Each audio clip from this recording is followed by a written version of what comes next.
श्री नानक अंगद गुरु अमरदास पद बंद। रामदास अर्जन गुरु बर श्री हर गोबिंद। हरि राय हर कृष्ण गुर तेग बहादुर।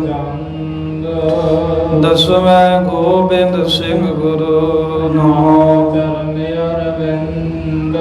जिसमें है अमृत ज्ञान है माणिक भगत वैराग। श्री गुरु ग्रंथ साहिब उदद श्री गुरु शब्द कमाए जिन जीते पंच विकार। तिन संतन को बंदना एक अंकारा सतगुरु वाहिगुरु जी की फतेह। विनाशन सोय एक अंकारा सतगुरु वाहिगुरु जी की फतेह। विनाशन सोय। सतनाम श्री वाहिगुरु जी। दोहरा साध सती असुरमान।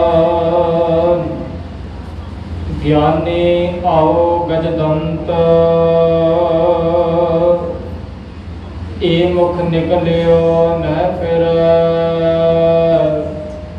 जो जुग जाए अनंत। साध सती असुरमान।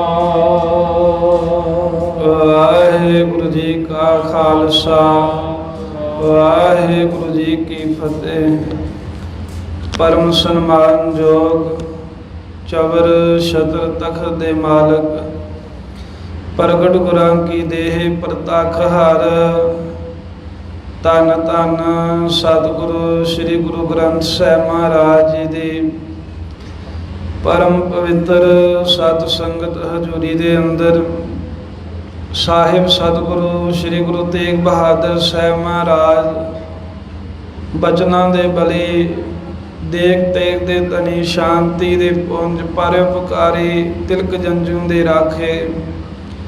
सतगुरु श्री गुरु तेग बहादुर साहिब महाराज जी दे पावन पवित्र भजन बंदगी तप स्थान गुरुद्वारा श्री भोरा साहिब पातशाही नौवीं विखे संध्या के समय दे सजे हुए दीवाना हाजरियां भर के दर्शन दीदारे करके लाहा प्राप्त कर रहे गुरु प्यारे खालसा साध संगत जी। चल रही खालसे पंथ की कथा के अंदर आप जी ने कल श्रवण किया है कि जेड़े सिंह बाहर शहीद हो गए उस तो बाद पठाना का मुसलमाना का हौसला वधिया। ये कहन लगे भी अद्धी घड़ी दे विच आपां जाके ते जेड़े गुरदास नंगल की गढ़ी विच सिंह बाकी रह गए उन्होंने मार लेना है। बाबा बंदा सिंह बहादुर नूं गिरफ्तार कर लेना है। लुट सानू माफ़ कर दिओ जो दावे सिंघां दे कोल माया तानो साडा। इदां कह के ना पौड़ियां मंगा लियां कंधां नूं ला के चढ़न वास्ते कुछ होर तैयारी कीती। सिंघां ने भी वेख्या जदों भी बाहरों मुसलमान हमला करन लगे ने भुखण भाणे कई दिनां दे सिंघां ने कमर कसे कर लए। ਜਿਹੜੇ ਪਹਿਲਾਂ ਖਲੋਣ ਦੇ ਜਿੰਨਾ ਬਲ ਨਹੀਂ ਸੀ ਰੱਖਦੇ ਭੁੱਖ ਦੇ ਨਾਲ ਸਤਾਏ ਕਹਿੰਦੇ ਉਹ ਅਕਾਲ ਹੀ ਅਕਾਲ ਕਰਦੇ ਛਾਲਾਂ ਮਾਰ ਕੇ ਖੜੇ ਹੋ ਗਏ। ਸਿੰਘਾਂ ਦੇ ਤੇ ਵੈਰੀਆਂ ਦੇ ਨਾਲ ਆਪਸੀ ਜੰਗ ਯੁੱਧ ਲੜਾਈ ਆਰੰਭ ਹੋਈ। ਪਹਿਲੇ ਹੱਲੇ ਦੇ ਵਿੱਚ ਹੀ ਖਾਲਸੇ ਨੇ ਤੁਰਕਾਂ ਦੇ ਮੂੰਹ ਮੋੜ ਦਿੱਤੇ। ਜਿਹੜਾ ਦਰਵਾਜ਼ਾ ਗੜੀ ਦਾ ਸੀ ਉੱਥੇ ਲੋਥਾਂ ਦੇ ਢੇਰ ਲੱਗ ਗਏ। ਜਿਹੜੇ ਕੰਧਾਂ ਥਾਣੀ ਟੱਪ ਕੇ ਅੰਦਰ ਆਉਣ ਲੱਗੇ ਉਹਨਾਂ ਦੇ ਹੱਥ ਵੱਢਦੇ ਸਿੰਘਾਂ ਨੇ। ਕੰਧਾਂ ਟੱਪ ਟੱਪ ਕੇ ਵੈਰੀ ਦੇ ਵਿੱਚ ਜਾਂਦੇ ਨੇ। ਜਿਹੜੇ ਦੁਸ਼ਮਣ ਨੇ ਉਹ ਭੱਜ ਕੇ ਪਿਛਾਂਹ ਹੋ ਕੇ ਬੇਮੁਖ ਹੋ ਕੇ ਮਰਦੇ ਹਨ। ਜਿਹੜੇ ਮਹਾਰਾਜ ਸਾਹਿਬ ਜੀ ਦੇ ਸਿੰਘ ਨੇ ਉਹ ਅੱਗੇ ਵਧ ਕੇ ਸ਼ਹੀਦੀਆਂ ਪ੍ਰਾਪਤ ਕਰਦੇ ਨੇ। ਵੈਰੀ ਜਿਹੜਾ ਏ ਉਹ ਮੌਤ ਤੋਂ ਡਰਦਾ ਏ। ਸਿੰਘ ਜਿਹੜੇ ਹਨ ਉਹ ਹੱਸ ਕੇ ਮੌਤ ਨੂੰ ਵਿਆਹੁੰਦੇ ਹਨ। ਇਵੇਂ ਤੁਰਕ ਜਿਹੜੇ ਸੀ ਪਿਛਾਂ ਵਾਪਸ ਹਟ ਆਏ। ਇਹਨਾਂ ਅੱਧੀ ਕੁ ਆਪਣੀ ਹਾਰ ਮੰਨ ਲਈ ਵੀ ਸਾਡੀ ਹਾਰ ਹੋ ਗਈ ਹੈ। ਤੇ ਉਸ ਵੇਲੇ ਸੂਬੇ ਸਮੁੱਦ ਖਾਨ ਨੇ ਵਿਚਾਰਿਆ ਵੀ ਸਿੰਘਾਂ ਦੇ ਕੋਲ ਲੜ ਕੇ ਫੌਜ ਕਾਹਤੋਂ ਮਰਵਾਉਣੀ ਹੈ। ਕਹਿੰਦੇ ਇਹਨਾਂ ਨੂੰ ਭੁੱਖੇ ਰੱਖ ਕੇ ਮਾਰੋ ਗੜੀ ਦੇ ਅੰਦਰ ਕੁਝ ਦਿਨ। ਇਹ ਸੋਚ ਕੇ ਘੇਰਾ ਸਖਤ ਕਰ ਦਿੱਤਾ। ਅੱਗੇ ਸਿੰਘ ਬਾਹਰ ਦਰਖਤਾਂ ਦੇ ਪੱਤੇ ਲੈ ਜਾਂਦੇ ਸੀ, ਛਿੱਲਾਂ ਲਾ ਕੇ ਖਾਣ ਲਈ ਲੈ ਜਾਂਦੇ ਸਨ। ਦਰਖਤਾਂ ਦੀਆਂ ਜੜ੍ਹਾਂ ਪੁੱਟ ਕੇ ਲੈ ਜਾਂਦੇ ਸੀ, ਉਹ ਵੀ ਬੰਦ ਕਰ ਦਿੱਤਾ।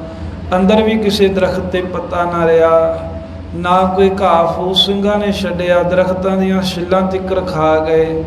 ਇਸ ਢੰਗ ਦੇ ਨਾਲ ਭੁੱਖ ਦੇ ਕਰਕੇ ਦੁਖੀ ਹੋਏ ਸਿੰਘ ਬਾਬਾ ਬੰਦਾ ਸਿੰਘ ਬਹਾਦਰ ਕੋਲ ਆਏ ਨੇ ਤੇ ਕਹਿਣ ਲੱਗੇ, ਬਾਬਾ ਜੀ ਤੂੰ ਉੱਡ ਜਾ ਇੱਥੋਂ, ਉੱਡ ਕੇ ਸ਼ਕਤੀ ਨਾਲ ਕਿਧਰੇ ਚਲਾ ਜਾ, ਤੇ ਜੇ ਸਾਡੇ ਕੋਲ ਆਇਆ ਗਿਆ ਤੇ ਤੈਨੂੰ ਲੱਭ ਕੇ ਮਿਲ ਲਵਾਂਗੇ, ਨਹੀਂ ਤੇ ਤੂੰ ਤਾਂ ਬਾਬਾ ਜੀ ਬਾਹਰ ਜਾ।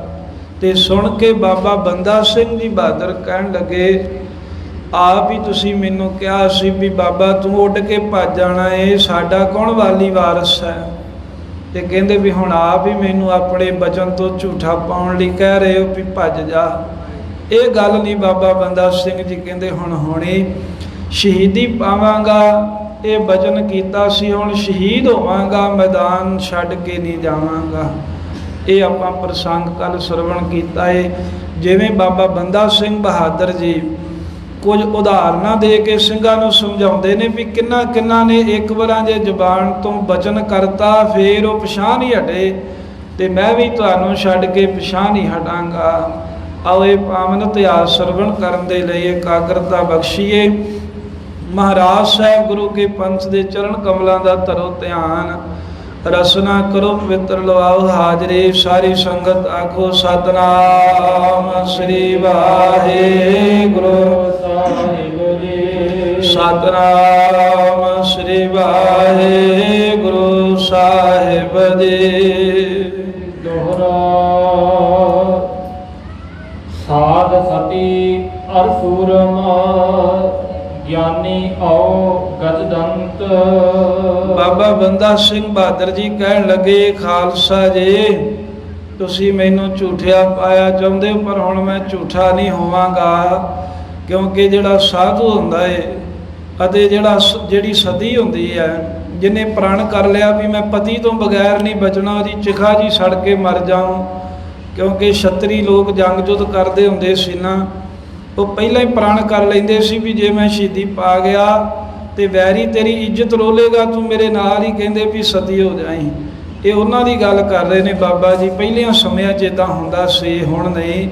ਕਹਿੰਦੇ ਵੀ ਜਿਹੜਾ ਸਾਧੂ ਹੈ ਜਾਂ ਜਿਹੜੀ ਸਤੀ ਹੈ ਜਾਂ ਜਿਹੜਾ ਕੋਈ ਸੂਰਮਾ ਜੰਗ ਜੁੱਧ ਕਰਨ ਵਾਲਾ ਜਾਂ ਜਿਹੜਾ ਕੋਈ ਬ੍ਰਹਮ ਗਿਆਨੀ ਹੈ ਤੇ ਜਿਹੜੇ ਹਾਥੀ ਦੇ ਦੰਦ ਹਨ, ਇਹ ਮੁਖ ਨਿਕਲਿਓ ਨਹਿ ਫਿਰ ਜਾਉ ਜੁਗ ਜਾਏ ਅਨੰਤ। ਇਹ ਕਹਿੰਦੇ ਵੀ ਮੁਖ ਦੇ ਵਿੱਚੋਂ ਨਿਕਲ ਜਾਣ ਤੇ ਭਾਵੇਂ ਬੇਅੰਤੀ ਯੁਗ ਫਿਰ ਜਾਣ, ਅਨੰਤੀ ਯੁਗ ਫਿਰ ਜਾਣ, ਇਹ ਬਾਹਰ ਨਿਕਲੇ ਹੋਏ ਫਿਰ ਵਾਪਸ ਨਹੀਂ ਹੁੰਦੇ। ਜਿਹੜਾ ਸਾਧੂ ਨੇ ਬਚਨ ਕਹਿਤਾ, ਜਿਹੜਾ ਸਤੀ ਨੇ ਵਚਨ ਕਰ ਲਿਆ, ਜਿਹੜੇ ਸੂਰਮੇ ਨੇ ਜੰਗ ਦੇ ਵਿੱਚ ਕਹਿੰਦੇ ਆ ਕੇ ਤੇ ਆਪਣੀ ਸੂਰਮਤਾ ਹੀ ਵਿਖਾਉਣ ਦੇ ਲਈ ਮੈਦਾਨ ਵਿੱਚ ਨਿੱਤਰ ਗਿਆ, ਜਿਹੜੇ ਗਿਆਨੀ ਦੇ ਬੋਲ ਤੇ ਜਿਹੜੇ ਹਾਥੀ ਦੇ ਦੰਦ ਨੇ ਇਹ ਮੁੜ ਕੇ ਮੁਖ ਦੇ ਵਿੱਚ ਨਹੀਂ ਪੈਂਦੇ। ਬਚਨਨ ਖਾਤਰ ਸਰਪ ਵੀ ਪਰੇ ਕੁੰਡ ਮੈਂ ਆਏ। ਇੱਕ ਪੁਰਾਣੀ ਜਿਹੜੀ ਹੈ ਉਹ ਕਹਾਣੀ ਦੇ ਵਿੱਚੋਂ ਉਦਾਹਰਨ ਦੇ ਕੇ ਬਾਬਾ ਜੀ ਦੱਸਦੇ ਨੇ ਵੀ ਜਿਵੇਂ ਜਨਮੇਜਾ ਰਾਜਾ ਹੋਇਆ ਇੱਕ, ਤੇ ਸੱਪਾਂ ਦੇ ਉਹਦੇ ਨਾਲ ਪ੍ਰਣ ਕਰ ਲਿਆ ਸੀ। ਉਹਨੇ ਆਖਿਆ ਸੀ ਮੈਂ ਸਰਪਮੇਧ ਜੱਗ ਕਰਨਾ ਵੀ ਜਿਹਦੇ ਵਿੱਚ ਸੱਪ ਸੜ ਸੜ ਕੇ ਮਰਨ। ਤੇ ਉਹਨਾਂ ਕਿਹਾ ਸੀ ਜਿੱਥੇ ਗਾਰੜੂ ਮੰਤਰ ਪੜੇਗਾ ਅਸੀਂ ਆਪ ਆ ਕੇ ਅੱਗ ਦੇ ਵਿੱਚ ਆਪਣੇ ਪ੍ਰਾਣ ਦੇਵਾਂਗੇ। ਤੇ ਸੱਪ ਆ ਕੇ ਸੜਦੇ ਰਹੇ। ਕਹਿੰਦੇ ਬਚਨ ਤੇ ਸੱਪਾਂ ਨੇ ਕਰ ਲਿਆ, ਮੈਂ ਤੇ ਫੇਰ ਗੁਰੂ ਕਾ ਸਿੱਖ ਹਾਂ। ਇੱਕ ਜਿਹੜਾ ਸੱਪ ਹੈ, ਜਿਹੜੀ ਨਖਿੱਧ ਜੋਨ ਹੈ, ਉਹਨਾਂ ਨੇ ਆਪਣਾ ਬਚਨ ਪਗਾਉਣ ਦੇ ਲਈ ਆਪਣਾ ਆਪ ਅੱਗ ਦੇ ਵਿੱਚ ਸਾੜ ਕੇ ਖਤਮ ਕਰ ਲਿਆ। ਬਚਨ ਸੁਹਾਰਕ ਕੈਸੇ ਪੁਰਸ਼ ਅਖਾਹੇ। ਇਸ ਕਰਕੇ ਬਾਬਾ ਬੰਦਾ ਸਿੰਘ ਜੀ ਕਹਿੰਦੇ ਵੀ ਮੈਂ ਪ੍ਰਣ ਕੀਤਾ ਸੀ ਵੀ ਜੰਗ ਦੇ ਵਿੱਚੋਂ ਭੱਜਾਂਗਾ ਨੇ, ਸ਼ਹੀਦੀ ਦੇਵਾਂਗਾ, ਭਾਵੇਂ ਲੜਦਿਆਂ ਦੇ ਭਾਵੇਂ ਸ਼ਾਂਤਮਈ ਆਪਣਾ ਆਪ ਪੇਸ਼ ਕਰਾਂ, ਪਰ ਸ਼ਹੀਦੀ ਦਿਆਂਗਾ। ਪਰ ਦੱਸੋ ਵੀ ਜੇ ਮੈਂ ਹੁਣ ਉੱਡ ਕੇ ਗੜੀ ਦੇ ਵਿੱਚੋਂ ਕਿਤੇ ਨਿਕਲ ਜਾਵਾਂ ਤੇ ਫਿਰ ਮੈਂ ਆਪਣੇ ਆਪ ਨੂੰ ਮਰਦ ਸੂਰਮਾ ਕਿਵੇਂ ਅਖਵਾ ਸਕਾਂਗਾ? ਨਹੀਂ ਅਖਵਾ ਸਕਾਂਗਾ। ਲੋਕ ਕਾਇਰ ਤੇ ਗੀਦੀ ਕਹਿਣਗੇ ਮੈਨੂੰ। ਆਓ ਭਈ ਬਚਨ ਖਾਤਰ ਬਲ ਦੇ ਗਵਾਈ। ਬਾਬਾ ਜੀ ਕਹਿੰਦੇ ਵੀ ਜਿਹੜਾ ਭਗਤ ਪ੍ਰਹਿਲਾਦ ਦਾ ਪੋਤਰਾ ਹੋਇਆ ਨਾ ਰਾਜਾ ਬਲ, ਕਹਿੰਦੇ ਉਹਨੇ ਬਚਨ ਕਰ ਲਿਆ ਸੀ, ਬ੍ਰਾਹਮਣ ਦਾ ਰੂਪ ਬਣਾ ਕਰਕੇ ਬਾਮਨ ਅਵਤਾਰ ਆਇਆ ਤੇ ਬਾਮਨ ਨੇ ਕਿਹਾ ਵੀ ਮੈਂ ਇੱਥੇ ਧਰਤੀ ਚਾਹੀਦੀ ਹੈ। ਬਾਮਨ ਬੌਣਾ ਅਵਤਾਰ ਜਿਹਨੂੰ ਕਹਿ ਦਿੰਦੇ ਨੇ। ਕਹਿੰਦੇ ਕਿੰਨੀ? ਕਹਿੰਦੇ ਵੀ 2.5 ਕਰਮਾਂ ਦੇ ਦਿਓ, ਕੁਟੀਆ ਬਣਾ ਕੇ ਬੰਦਗੀ ਕਰਾਂਗਾ। ਤੇ ਬਲ ਨੇ ਵਚਨ ਕਰ ਲਿਆ ਵੀ 2.5 ਕਰਮਾਂ ਧਰਤੀ ਦੇਣ ਨੂੰ ਮੈਂ ਤਿਆਰ ਹਾਂ। ਜਦੋਂ ਉਹਨੇ ਪ੍ਰਣ ਕਰ ਲਿਆ ਤੇ ਉਸ ਅਵਤਾਰ ਨੇ ਐਡਾ ਰੂਪ ਬਣਾਇਆ ਵੀ ਤਿੰਨੇ ਲੋਕ ਦੋਹਾਂ ਕਦਮਾਂ ਦੇ ਵਿੱਚ ਮਿਲ ਲਏ ਤੇ ਕਹਿਣ ਲੱਗੇ ਵੀ ਤੂੰ 2.5 ਕਰਮਾਂ ਦੇਣੀਆਂ ਮੰਨਿਆ ਸੀ, ਹੁਣ ਤੇ ਕਹਿੰਦਾ ਅੱਧੀ ਕਰਮ ਦੇ ਬਦਲੇ ਮੇਰਾ ਸਰੀਰ ਵੀ ਹਾਜ਼ਰ ਹੈ। ਤੇ ਬਲ ਰਾਜੇ ਦੀ ਛਾਤੀ ਦੇ ਉੱਤੇ ਪੈਰ ਰੱਖਿਆ ਸੀ। ਇਸ ਤਰ੍ਹਾਂ ਕਹਿੰਦੇ ਵੀ ਆਪਣੀ ਦੇਹ ਗਵਾਤੀ। ਬਾਵਨ ਅਵਤਾਰ ਨੇ ਪੈਰ ਛਾਤੀ ਤੇ ਰੱਖ ਕੇ ਧੱਕ ਕੇ ਪਤਾਲ ਦੇ ਵਿੱਚ ਭੇਜ ਦਿੱਤਾ ਸੀ ਇਹਨੂੰ, ਪਤਾਲ ਲੋਕ ਦੇ ਵਿੱਚ। ਪਰ ਆਪਣੇ ਵਜਨ ਤੋਂ ਹੀ ਛੜਕਿਆ। ਆਪਣਾ ਵਜਨ ਪੂਰਾ ਕਰਨ ਦੇ ਲਈ ਬਲ ਰਾਜੇ ਨੇ ਆਪਣੀ ਦੇਹ ਵੀ ਤਿਆਗ ਦਿੱਤੇ। ਬਾਣ ਭਇਓ ਬਚ ਦੇ ਜਗ ਸਾਈ।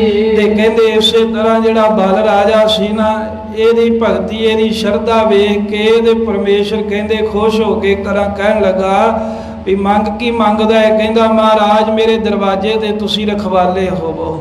ਤੇ ਉਹਦਾ ਇਹ ਵਚਨ ਜਿਹੜਾ ਸੀ ਪੂਰਾ ਕਰਨ ਦੇ ਲਈ ਪਰਮੇਸ਼ਰ ਨੇ ਵਚਨ ਕੀਤਾ। ਤੇ ਕਹਿੰਦੇ ਵੀ ਜਿਹੜਾ ਇਹ ਬਲ ਰਾਜਾ ਇਹ ਪਤਾਲ ਲੋਕ ਦੇ ਵਿੱਚ ਰਹਿੰਦਾ ਏ ਤੇ ਉੱਥੇ ਉਹਦੇ ਦਰਵਾਜ਼ੇ ਦੇ ਉੱਤੇ ਪਰਮੇਸ਼ਰ ਦਰਬਾਨ ਬਣ ਕੇ ਕਹਿੰਦੇ ਖੜਾ ਹੈ, ਉਹਦੀ ਸਹਾਇਤਾ ਕਰਨ ਦੇ ਵਾਸਤੇ। ਸੋ ਇਸ ਢੰਗ ਦੇ ਨਾਲ ਜਿਹੜਾ ਪਰਮੇਸ਼ਰ ਹੈ, ਜਿਹੜਾ ਵਾਹਿਗੁਰੂ ਹੈ, ਉਹਨੇ ਵੀ ਕਹਿੰਦੇ ਜੋ ਬਚਨ ਕੀਤਾ ਉਹਨੂੰ ਪੂਰਾ ਕਰਕੇ ਵਿਖਾਇਆ। ਨਾਮਾ ਕਹੈ ਭਗਤ ਬਸ ਕੇਸਵ ਅਜੂ ਬਲ ਕੇ ਦੁਆਰ ਖਰੋ। ਕਹਿੰਦੇ ਹਜੇ ਵੀ ਬਲ ਰਾਜੇ ਦੇ ਦਰਵਾਜ਼ੇ ਦੇ ਪਰਮੇਸ਼ਰ ਖਲੋਤਾ ਏ। ਬਾਣੀ ਦਾ ਬਚਨ ਏ। ਬਚਨ ਕੀਓ ਥੋ ਹਰੀ ਚੰਦਰ ਆਏ। ਕਹਿੰਦੇ ਰਾਜਾ ਹਰੀਸ਼ ਚੰਦਰ ਬੜਾ ਵੱਡਾ ਦਾਨੀ ਮਹਾਂਪੁਰਖ ਹੋਇਆ ਏ, ਉਹਨੇ ਵੀ ਆਪਣਾ ਬਚਨ ਹੀ ਕੀਤਾ ਸੀ ਨਾ। ਵਿਸ਼ਵਾਮਿੱਤਰ ਬਾਹਮਣ ਬਣ ਕੇ ਆਇਆ ਦਾਨ ਮੰਗਣ। ਕਹਿੰਦੇ ਕੀ ਚਾਹੀਦਾ? ਰਾਜ ਭਾਗ ਮੰਗ ਲਿਆ। ਸਾਰਾ ਰਾਜ ਭਾਗ ਛੱਡ ਕੇ ਆਪਣੀ ਘਰਵਾਲੀ ਬੱਚੇ ਨੂੰ ਲੈ ਕੇ ਬਨਾਰਸ ਚਲੇ ਗਏ। ਉੱਥੇ ਜਾ ਕੇ ਕਹਿੰਦੇ ਮਗਰੇ ਫੇਰ ਵਿਸ਼ਵਾਮਿੱਤਰ ਪਹੁੰਚ ਗਿਆ। ਕਹਿੰਦਾ ਦੋ ਮੈਨੂੰ ਦਾਨ। ਜਦੋਂ ਦਾਨ ਮੰਗਿਆ ਤੇ ਆਪਣਾ ਆਪ ਵਕਾ ਦਿੱਤਾ, ਆਪਣੇ ਬੱਚੇ ਨੂੰ ਵਕਾ ਦਿੱਤਾ ਤੇ ਉਸ ਦੇ ਵੰਡੇ ਕਹਿੰਦੇ ਜੋ ਬਣਿਆ ਉਹ ਦਾਨ ਕੀਤਾ। ਹਰੀਸ਼ ਚੰਦਰ ਦੇ ਨਾਂ ਤੇ ਹਜੇ ਵੀ ਘਾਟ ਹੈ ਬਨਾਰਸ ਵਿੱਚ ਦੱਸਦੇ ਨੇ। ਤੇ ਇਹ ਜਦੋਂ ਮੁਰਦੇ ਫੂਕਣ ਵਾਲਿਆਂ ਕੋ ਵਿਕ ਗਏ ਨਾ, ਤੇ ਇੱਕ ਦਿਨ ਕਹਿੰਦੇ ਦੀ ਘਰਵਾਲੀ ਆਈ, ਇਹਦਾ ਬੱਚਾ ਚੜ੍ਹਾਈ ਕਰ ਗਿਆ। ਕਹਿਣ ਲੱਗੀ ਵੀ ਇਹਦਾ ਸੰਸਕਾਰ ਕਰਨਾ ਏ। ਤੇ ਹਰੀਸ਼ ਚੰਦਰ ਕਹਿਣ ਲੱਗਾ ਵੀ ਮੇਰੇ ਮਾਲਕ ਦਾ ਹੁਕਮ ਹੈ ਵੀ ਬਿਨਾਂ ਪੈਸੇ ਲਏ ਕਿਸੇ ਦਾ ਸੰਸਕਾਰ ਨਹੀਂ ਕਰਨਾ, ਪੈਸੇ ਦੇਣੇ ਪੈਣਗੇ। ਉਹ ਬੜਾ ਰੋਈ। ਫਿਰ ਇਹ ਦੋਵੇਂ ਪਤੀ ਪਤਨੀ ਵੀ ਆਪਣੇ ਬੱਚੇ ਦੇ ਨਾਲ ਹੀ ਚਿਖਾ ਦੇ ਵਿੱਚ ਛਾਲ ਮਾਰ ਕੇ ਸੜਨ ਲੱਗੇ ਸਨ। ਕਹਿੰਦੇ ਵੀ ਪਰਮੇਸ਼ਰ ਨੇ ਪ੍ਰਗਟ ਹੋ ਕੇ ਇਹਨਾਂ ਤੇ ਕਿਰਪਾ ਕੀਤੀ ਤੇ ਵਿਸ਼ਵਾਮਿੱਤਰ ਜਿਹੜਾ ਸੀ ਉਹਨੂੰ ਬਹੁਤ ਭਾਰੀ ਸਜ਼ਾ ਦਿੱਤੀ। ਇਸ ਤਰ੍ਹਾਂ ਆਪਣਾ ਜਿਹੜਾ ਬਚਨ ਕਰ ਲਿਆ ਹਰੀਸ਼ ਚੰਦਰ ਰਾਜੇ ਨੇ ਦਾਨ ਦੇ ਵਿੱਚ ਆਪਣਾ ਆਪ ਵੀ ਵੇਚ ਕੇ ਤੇ ਫੇਰ ਵੀ ਕਹਿੰਦੇ ਦਾਨ ਦੇਣ ਦਾ ਬਚਨ ਪਛਾਣ ਨਹੀਂ ਕੀਤਾ। ਝੂੜੇ ਦੇ ਕਰ ਜਾਏ। ਜਿਹੜੇ ਉਹ ਚੰਡਾਲ ਸੀ ਨਾ, ਜਿਹੜੇ ਮੁਰਦਿਆਂ ਨੂੰ ਫੂਕਣ ਵਾਲੇ, ਉਹਨਾਂ ਦੇ ਘਰ ਜਾ ਕੇ ਵਿਕ ਗਿਆ। ਉਹ ਪੈਸੇ ਲੈ ਕੇ ਤੇ ਦਾਨ ਕਰ ਦਿੱਤਾ। ਬਚਨ ਖਾਤਰ ਪਾਂਡਵ ਤ੍ਰਿਹਾਰੀ। ਇਹਦੇ ਬਚਨ ਕਰ ਲਿਆ ਸੀ ਨਾ ਕੈਰਵਾਂ ਦੇ ਨਾਲ ਪਾਂਡਵਾਂ ਨੇ ਵੀ ਜੋ ਤੁਸੀਂ ਕਹੋਗੇ ਅਸੀਂ ਮੰਨਣ ਨੂੰ ਤਿਆਰ ਹੈ। ਤੇ ਆਪਣੀ ਇਸਤਰੀ ਜਿਹੜੀ ਸੀ ਦ੍ਰੋਪਦੀ, ਉਹ ਬਚਨ ਕਰਕੇ ਹਾਰ ਗਏ। ਬਚਨ ਦੇ ਮਨ ਸਹੀ ਖੁਆਰੀ। ਆਪਣਾ ਜਿਹੜਾ ਦਿੱਤਾ ਹੋਇਆ ਬਚਨ ਸੀ, ਹਾਰਨ ਤੋਂ ਬਾਅਦ ਕਹਿੰਦੇ ਵੀ ਬਨਵਾਸ ਲਿਆ। 13 ਸਾਲ ਲੋਕੇ ਜਿਹੜੇ ਪਾਂਡਵ ਸਨ ਉਹ ਬਨਵਾਸ ਕੱਟਦੇ ਰਹੇ ਆਪਣੀ ਮਾਂ ਨੂੰ ਲੈ ਕੇ, ਪਰ ਉਹਨਾਂ ਨੇ ਬਚਨ ਨਹੀਂ ਆਪਣਾ ਹਾਰਿਆ। ਬਚਨਨ ਖਾਤਰ ਪੁਰਸ਼ ਸਿਰ ਦੇਵ। ਬਾਬਾ ਬੰਦਾ ਸਿੰਘ ਜੀ ਕਹਿੰਦੇ ਜਿਹੜੇ ਮਰਦ ਯੋਧੇ ਹੁੰਦੇ ਆ ਉਹ ਆਪਣੀ ਜ਼ੁਬਾਨ ਖਾਤਰ ਆਪਣਾ ਸਿਰ ਵੀ ਦੇ ਦਿੰਦੇ ਨੇ, ਪਰ ਜ਼ੁਬਾਨ ਤੋਂ ਨਹੀਂ ਮੁਕਰਦੇ। ਬਚਨਨ ਖਾਤਰ ਨਿਜ ਦੁੱਖ ਦੇਵ। ਜਿਹੜੇ ਮਰਦ ਬਹਾਦਰ ਸੂਰਮੇ ਹੁੰਦੇ ਆ ਉਹ ਬਚਨਾਂ ਦੀ ਖਾਤਰ ਆਪਣੀ ਕੀਤੀ ਜ਼ੁਬਾਨ ਵਾਸਤੇ ਦੂਜੇ ਦਾ ਦੁੱਖ ਆਪਣੇ ਸਿਰ ਤੇ ਲੈ ਕੇ ਵੀ ਸ਼ਹੀਦੀਆਂ ਪਾ ਜਾਂਦੇ ਨੇ। ਵਚਨ ਖਾਤਰ ਤ੍ਰੀਏ ਜਿਗ ਚੜ ਸੜੈ। ਆਪਣੇ ਪਤੀ ਨਾਲ ਕੀਤੇ ਵਚਨ ਕਰਕੇ ਜਿਹੜੀ ਪਤੀ ਪ੍ਰਤਾ ਔਰਤ ਹੈ ਕਹਿੰਦੇ ਵੀ ਉਹ ਚਿਖਾ ਤੇ ਚੜ ਕੇ ਉਹਦੇ ਨਾਲ ਹੀ ਸੜ ਜਾਂਦੀ ਹੈ। ਨਹੀਂ ਗੱਲ ਲੱਗਨੋਂ ਮੜੈ। ਮੜੇ ਦੇ ਨਾਲ ਜਫਾ ਪਾਉਣ ਤੋਂ ਅਗਵੇ ਸੜਨ ਤੋਂ ਕਹਿੰਦੇ ਟਲਦੀ ਨਹੀਂ ਹੈ। ਵਚਨ ਖਾਤਰ ਚਾਕਰ ਮਰ ਰਹਿ। ਜਿਹੜੇ ਫੌਜ ਵਿੱਚ ਭਰਤੀ ਹੋਏ ਆ ਕਹਿੰਦੇ ਵੀ ਉਹਨਾਂ ਸਹੁੰ ਹੀ ਖਾਧੀ ਸੀ ਨਾ ਵੀ ਅਸੀਂ ਇਹ ਦੇਸ਼ ਵਾਸਤੇ ਆਪਣੇ ਜਾਨ ਕੁਰਬਾਨ ਕਰ ਦਿਆਂਗੇ, ਪਿਛਾਂਹ ਨਹੀਂ ਹਟਾਂਗੇ, ਤੇ ਉਹ ਸ਼ਹੀਦ ਹੁੰਦੇ ਨੇ ਨਾ ਹੁਣ ਵੀ ਬਾਰਡਰਾਂ ਤੇ ਗੋਲੀਆਂ ਖਾਂਦੇ ਨੇ। ਬਾਬਾ ਬੰਦਾ ਸਿੰਘ ਬਹਾਦਰ ਜੀ ਉਦਾਹਰਨ ਦਿੰਦੇ ਨੇ ਵੀ ਜਿਹੜਾ ਕੋਈ ਸਿਪਾਹੀ ਕਿਸੇ ਮਾਲਕ ਕੋ ਫੌਜ ਵਿੱਚ ਭਰਤੀ ਹੁੰਦਾ ਉਹ ਸਹੁੰ ਖਾਂਦਾ ਹੈ ਪਹਿਲਾਂ ਵੀ ਮੈਂ ਆਪਣਾ ਆਪ ਵਾਰ ਦਿਆਂਗਾ ਪਰ ਨਿਮਖ ਹਰਾਮੀ ਨਹੀਂ ਕਰਾਂਗਾ, ਤੇ ਉਹ ਮਾਲਕ ਦੇ ਨਾਲ ਕੀਤੇ ਵਚਨ ਕਰਕੇ ਤੇ ਫੌਜੀ ਸ਼ਹੀਦੀਆਂ ਪਾ ਜਾਂਦੇ ਹਨ। ਲਈਏ ਹੋਏ ਵੀ ਲੜ ਰਹੇ। ਆ ਕਹਿੰਦੇ ਵੀ ਥੋੜੀ ਬਹੁਤ ਤਨਖਾਹ ਲੈ ਕੇ ਤੇ ਲੜਦੇ ਹੋਏ ਸ਼ਹੀਦ ਵੀ ਹੋ ਜਾਂਦੇ ਪਰ ਸਹੁੰ ਨਹੀਂ ਤੋੜਦੇ ਆਪਣੇ। ਇਹ ਮਰਦਾਂ ਦੀ ਗੱਲ ਹੈ, ਜਿਹੜੇ ਕਾਇਰ ਜਾਂ ਭੱਜ ਗਏ ਉਹਨਾਂ ਦੀ ਗੱਲ ਨਹੀਂ ਕਰ ਰਹੇ। ਬਚਨ ਪਰ ਕਰ ਜਾਏ ਬੇਟੀ। ਤੇ ਕਹਿੰਦੇ ਵੀ ਵੇਖੋ ਜਿਹੜਾ ਪਿਤਾ ਹੈ ਉਹ ਕਿਤੇ ਜਾ ਕੇ ਲੜਕਾ ਵੇਖ ਕੇ ਤੇ ਆਪਣੀ ਬੇਟੀ ਦਾ ਰਿਸ਼ਤਾ ਕਰ ਆਉਂਦਾ ਹੈ ਨਾ ਘਰ ਵੇਖ ਕੇ, ਤੇ ਵੀ ਮੈਂ ਆਪਣੀ ਬੱਚੀ ਦਾ ਤੈਨੂੰ ਰਿਸ਼ਤਾ ਦਿਆਂਗਾ। ਤੇ ਜਿਹੜੀ ਨੇਕ ਬੇਟੀ ਆ ਬੱਚੀ ਹੈ ਉਹ ਆਪਣੇ ਪਿਤਾ ਦੇ ਬਚਨ ਦੇ ਵਾਸਤੇ ਜਿਵੇਂ ਜਿੱਥੇ ਪਿਤਾ ਜੀ ਦੇ ਲੜ ਲਾ ਆਇਆ ਹੋਵੇ ਕਹਿੰਦੇ ਵੀ ਵਿਆਹ ਕਰਾ ਕੇ ਉੱਥੇ ਚਲੇ ਜਾਂਦੀ ਆ, ਆਪਣੇ ਬਾਪ ਦੀ ਪੱਗ ਨੂੰ ਦਾਗ ਨਹੀਂ ਲਾਉਂਦੇ। ਜਿਹੜੀਆਂ ਏਦਾਂ ਪਤੀ ਬ੍ਰਤਾ ਔਰਤਾਂ ਹੁੰਦੀਆਂ ਨੇ ਉਹ ਆਪਣੀ ਬਾਪ ਦੀ ਕੁੱਲ ਦੀ ਪੱਗ ਨੂੰ ਕਹਿੰਦੇ ਦਾਗ ਨਹੀਂ ਲਾਉਂਦੀਆਂ। ਜਿੱਥੇ ਬਾਪ ਨੇ ਤੋੜ ਦਿੱਤਾ, ਜਿਹਦੇ ਲੜ ਲਾ ਦਿੱਤਾ, ਕਹਿੰਦੇ 7 ਵਚਨ ਕਹਿ ਕੇ ਸਾਰੀ ਉਮਰ ਉੱਥੇ ਹੀ ਕੱਟ ਲੈਂਦੀਆਂ ਹਨ। ਤੇਗ ਬਹਾਦਰ ਨਿਜ ਪਤ ਕੀਓ। ਵੇਖੋ ਸਾਡੇ ਗੁਰੂ ਤੇਗ ਬਹਾਦਰ ਸਾਹਿਬ ਮਹਾਰਾਜ ਜਦੋਂ ਦਿੱਲੀ ਬਿਰਾਜਮਾਨ ਸਨ ਤੇ ਆ ਕੇ ਇਹ ਬਾਹਮਣ ਰੋਏ, ਹਿੰਦੂ ਰੋਏ, ਮਹਾਰਾਜ ਮਰ ਗਏ, ਸਾਡਾ ਧਰਮ ਨਹੀਂ ਰਹਿਣਾ, ਅਸੀਂ ਲੁੱਟੇ ਗਏ, ਕੋਈ ਸਾਡੀ ਬਾਹ ਨਹੀਂ ਫੜਦਾ। ਤੇ ਸਤਿਗੁਰੂ ਤੇਗ ਬਹਾਦਰ ਸਾਹਿਬ ਜੀ ਕਹਿਣ ਲੱਗੇ ਸੀ ਜਾਓ ਜਾ ਕੇ ਔਰੰਗਜ਼ੇਬ ਨੂੰ ਕਹੋ ਸਾਡੇ ਗੁਰੂ ਤੇਗ ਬਹਾਦਰ ਸਾਹਿਬ ਨੇ ਜੇ ਤੁਸੀਂ ਉਹਨਾਂ ਨੂੰ ਮੁਸਲਮਾਨ ਬਣਾ ਲਵੋ ਅਸੀਂ ਵੀ ਬਣ ਜਾਵਾਂਗੇ, ਜੇ ਉਹਨਾਂ ਨੂੰ ਨਾ ਬਣਾ ਸਕੇ ਤੇ ਫਿਰ ਸਾਨੂੰ ਤੰਗ ਨਾ ਕਰਿਓ। ਏਦਾਂ ਗੁਰੂ ਤੇਗ ਬਹਾਦਰ ਮਹਾਰਾਜ ਨੇ ਬਚਨ ਕਰ ਲਿਆ। ਸਿਰ ਦਿੱਲੀ ਦਿਓ। ਤੇ ਕਹਿੰਦੇ ਬਾਹਮਣਾਂ ਦੀ ਜਿਹੜੀ ਬਾਹ ਫੜੀ ਸੀ ਨਾ ਉਹਨਾਂ ਦੇ ਕਹਿਣ ਤੇ ਵਚਨ ਦੇਤਾ ਤੇ ਵਚਨ ਖਾਤਰ ਗੁਰੂ ਤੇਗ ਬਹਾਦਰ ਸਾਹਿਬ ਮਹਾਰਾਜ ਨੇ ਦਿੱਲੀ ਦੇ ਵਿੱਚ ਜਾ ਕੇ ਆਪਣਾ ਸਿਰ ਦੇ ਦਿੱਤਾ। ਸਾਹਿਬਾਂ ਦਾ ਵਚਨ ਸੀ ਬਾਹੇ ਜਿਨ੍ਹਾਂ ਦੀ ਪਕੜੀ ਹੈ ਸਿਰ ਦੀਜੈ ਬਾਹੇ ਨਾ ਛੋੜੀ ਹੈ। ਬਾਬਾ ਬੰਦਾ ਸਿੰਘ ਬਹਾਦਰ ਸਿੰਘਾਂ ਨੂੰ ਇਹ ਉਦਾਹਰਨ ਦੇ ਰਹੇ ਨੇ ਕਿ ਮੈਂ ਵੀ ਵਚਨ ਕੀਤਾ ਏ। ਵੇਖੋ ਵਚਨ ਦੀ ਖਾਤਰ ਜਿਹੜੀ ਜ਼ੁਬਾਨ ਕਰ ਲਈ, ਧੰਨ ਗੁਰੂ ਤੇਗ ਬਹਾਦਰ ਸਾਹਿਬ ਮਹਾਰਾਜ ਸੱਚੇ ਪਾਤਸ਼ਾਹ ਨੇ ਵੀ ਵਚਨ ਪੂਰਾ ਕਰਨ ਵਾਸਤੇ ਕਹਿੰਦੇ ਸ਼ਹੀਦੀ ਪਾਏ। ਸਭ ਕਈ ਲੋਕਨ ਜੋ ਮੰਨਿਆਈ। ਆ ਕਹਿੰਦੇ ਵੀ ਕਈਆਂ ਕਰੀ ਜੋ ਬੰਦੇ ਕਹੇ। ਸੋ ਇਸ ਤਰ੍ਹਾਂ ਜੋ ਬਾਬਾ ਬੰਦਾ ਸਿੰਘ ਜੀ ਬਹਾਦਰ ਨੇ ਕਹਿੰਦੇ ਵੀ ਉਹਨਾਂ ਨੇ ਆਖਿਆ ਵੀ ਮੈਂ ਜਿਹੜਾ ਹੈ ਨਾ ਆਪਣਾ ਪ੍ਰਾਣ ਨਹੀਂ ਹਾਰਾਂਗਾ, ਜਿਹੜਾ ਮੈਂ ਵਚਨ ਕੀਤਾ ਹੈ ਵੀ ਮੈਂ ਸ਼ਹੀਦੀ ਪ੍ਰਾਪਤ ਕਰਾਂਗਾ ਉਹ ਮੈਂ ਸ਼ਹੀਦੀਆਂ ਪਾਵਾਂਗਾ। ਸਿੱਧਕੀ ਜੋ ਪ੍ਰਣ ਕੇ ਪੂਰੇ। ਆ ਜਿਹੜੇ ਕਹਿੰਦੇ ਵੀ ਸਿੱਖ ਸਿਦਕ ਵਾਲੇ ਸੀ, ਜਿਹੜੇ ਕਹਿੰਦੇ ਵੀ ਆਪਣੇ ਪ੍ਰਾਣ ਦੇ ਵਿੱਚ ਪੂਰੇ ਸਨ, ਉਹ ਬਾਬਾ ਬੰਦਾ ਸਿੰਘ ਬਹਾਦਰ ਦੇ ਜਿਹੜੇ ਵਚਨ ਸੁਣ ਕੇ ਨਾ ਬੜੇ ਖੁਸ਼ ਹੋਏ। ਕਹਿਣ ਲੱਗੇ ਵੀ ਬਾਬਾ ਜੀ ਤੁਸੀਂ ਧੰਨ ਹੋ, ਹਮਨੇ ਤੁਮ ਸੋ ਬੰਧਿਓ ਕਰਾਰ। ਇਸੇ ਤਰ੍ਹਾਂ ਬਾਬਾ ਬੰਦਾ ਸਿੰਘ ਬਹਾਦਰ ਜੀ ਕਹਿਣ ਲੱਗੇ ਵੀ ਜਿਵੇਂ ਹੋਰਾਂ ਨੇ ਆਪਣੀ ਜ਼ੁਬਾਨ ਪਗਾਈ ਹੈ, ਗੁਰ ਸਿੱਖੋ ਮੈਂ ਤੁਹਾਡੇ ਨਾਲ ਜ਼ੁਬਾਨ ਕੀਤੀ ਹੈ, ਕਰਾਰ ਕੀਤਾ ਏ ਵੀ ਮੈਂ ਸ਼ਹੀਦੀ ਪਾਵਾਂਗਾ, ਗੜੀ ਛੱਡ ਕੇ ਨਹੀਂ ਜਾਵਾਂਗਾ। ਜੋ ਲੋਕਣ ਕਹਿ ਮਦੀ ਉੱਚ ਪੁਕਾਰ। ਇਹ ਗੱਲ ਫਿਰ ਕਹਿੰਦੇ ਮੈਂ ਅੰਦਰ ਵੜ ਕੇ ਨਹੀਂ ਕਹੀ, ਸਾਰੇ ਲੋਕਾਂ 'ਚ ਸਾਰੇ ਸਿੰਘਾਂ 'ਚ ਉੱਚੀ ਪੁਕਾਰ ਕੇ ਬਾਹ ਉੱਚੀ ਕਰਕੇ ਕਹੀ ਸੀ ਵੀ ਮਰਨੀ ਮਰ ਜਾਵਾਂਗਾ ਪਰ ਸਿੰਘੋ ਤੁਹਾਡਾ ਸਾਥ ਛੱਡ ਕੇ ਨਹੀਂ ਜਾਵਾਂਗਾ। ਅਬ ਮੈਂ ਪਤ ਜਾਊਂਗਾ। ਤੇ ਹੁਣ ਤੁਸੀਂ ਦੱਸੋ ਵੀ ਜੇ ਮੈਂ ਆਪਣਾ ਕੀਤਾ ਵਚਨ ਇੱਥੇ ਹਾਰ ਜਾਵਾਂ, ਜੇ ਆਪਣੇ ਕਹੇ ਹੋਏ ਤੇ ਹੁਣ ਮੈਂ ਫਿਰ ਜਾਵਾਂ।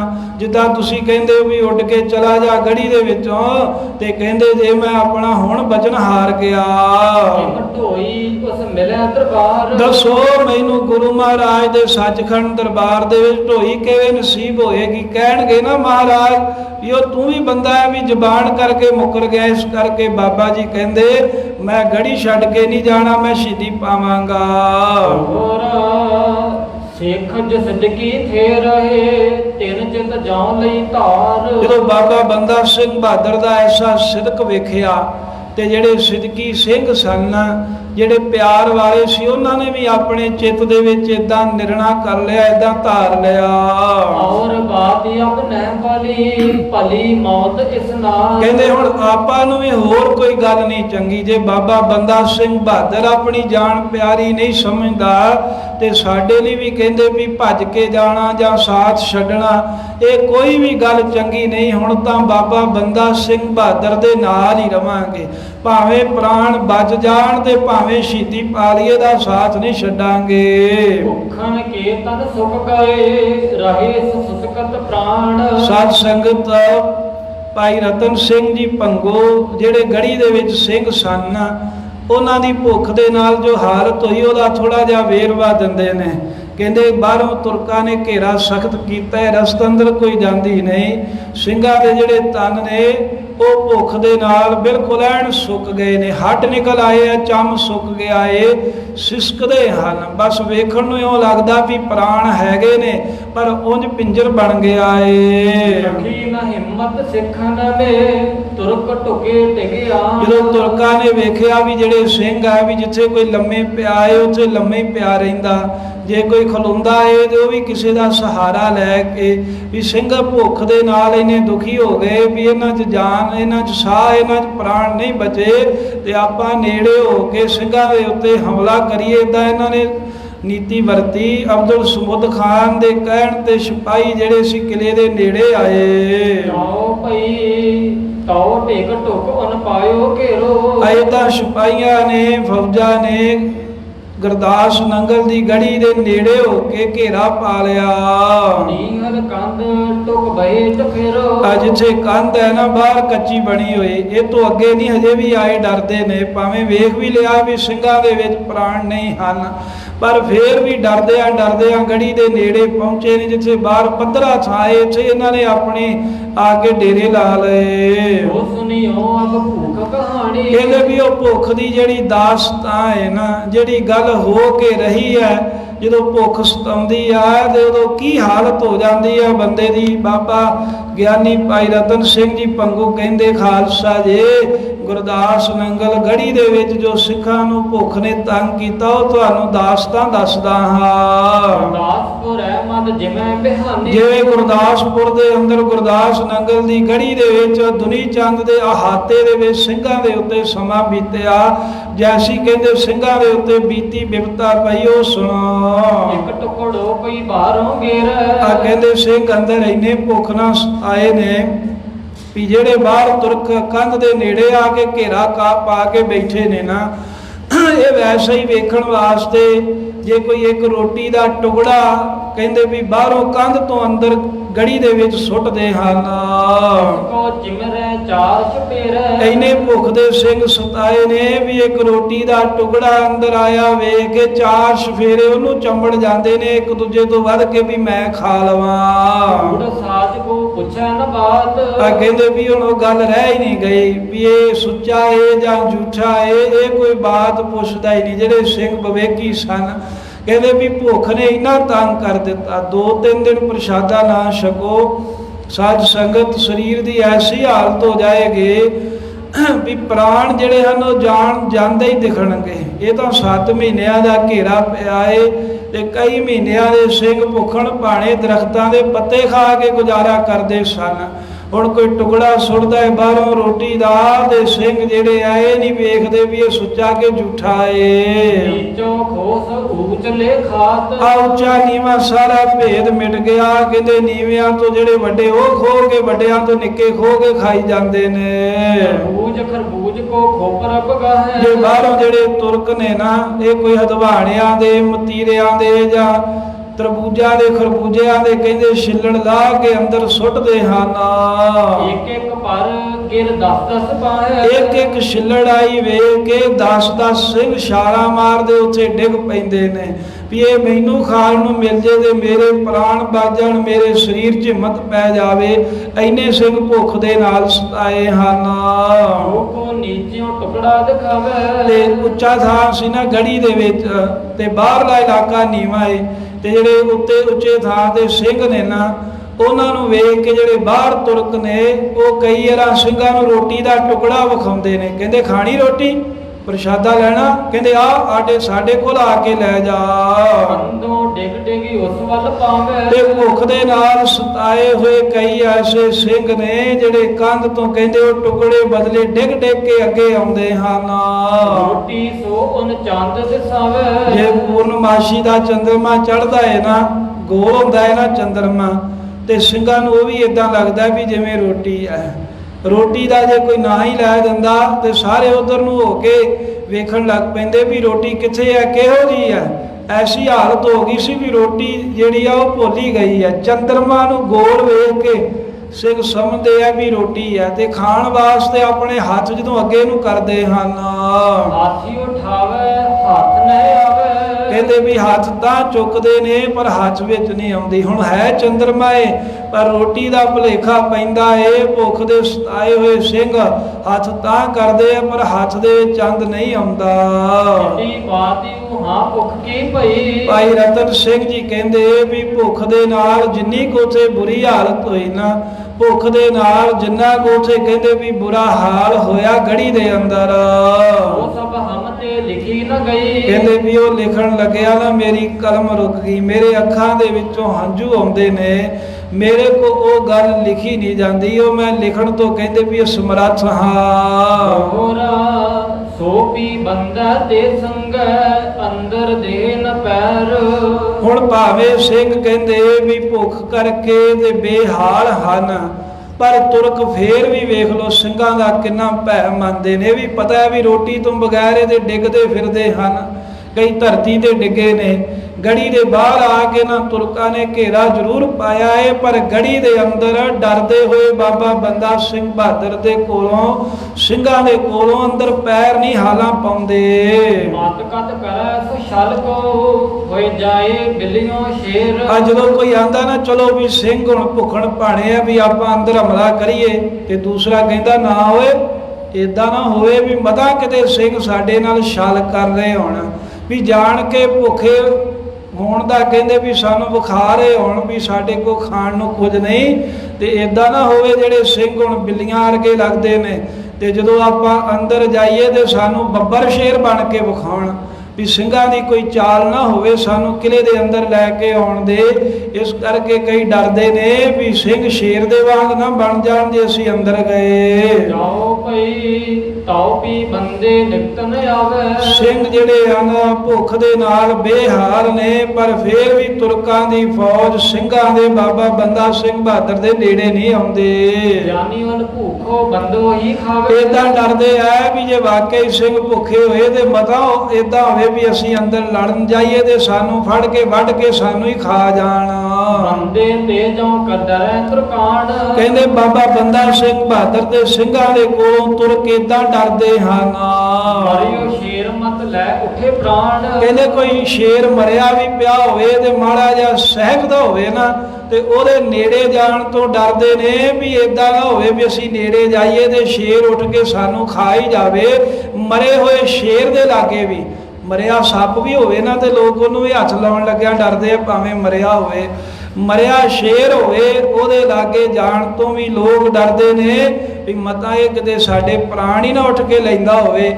ਇੰਨਾ ਸਿੰਘਾਂ ਦਾ ਡਰ ਹੈ ਵੀ ਸਿੰਘ ਬਿਲਕੁਲ ਭੁੱਖ ਦੇ ਨਾਲ ਬੇਹਾਲ ਨੇ, ਹੱਡ ਨਿਕਲੇ ਪਏ ਨੇ, ਪਰ ਫੇਰ ਵੀ ਗੜੀ ਦੇ ਅੰਦਰ ਜਾਣ ਤੋਂ ਇਦਾਂ ਡਰਦੇ ਹਨ। ਬੰਦਾ ਤੇ ਇਤ ਬਿਤ ਬੈ ਡਰ।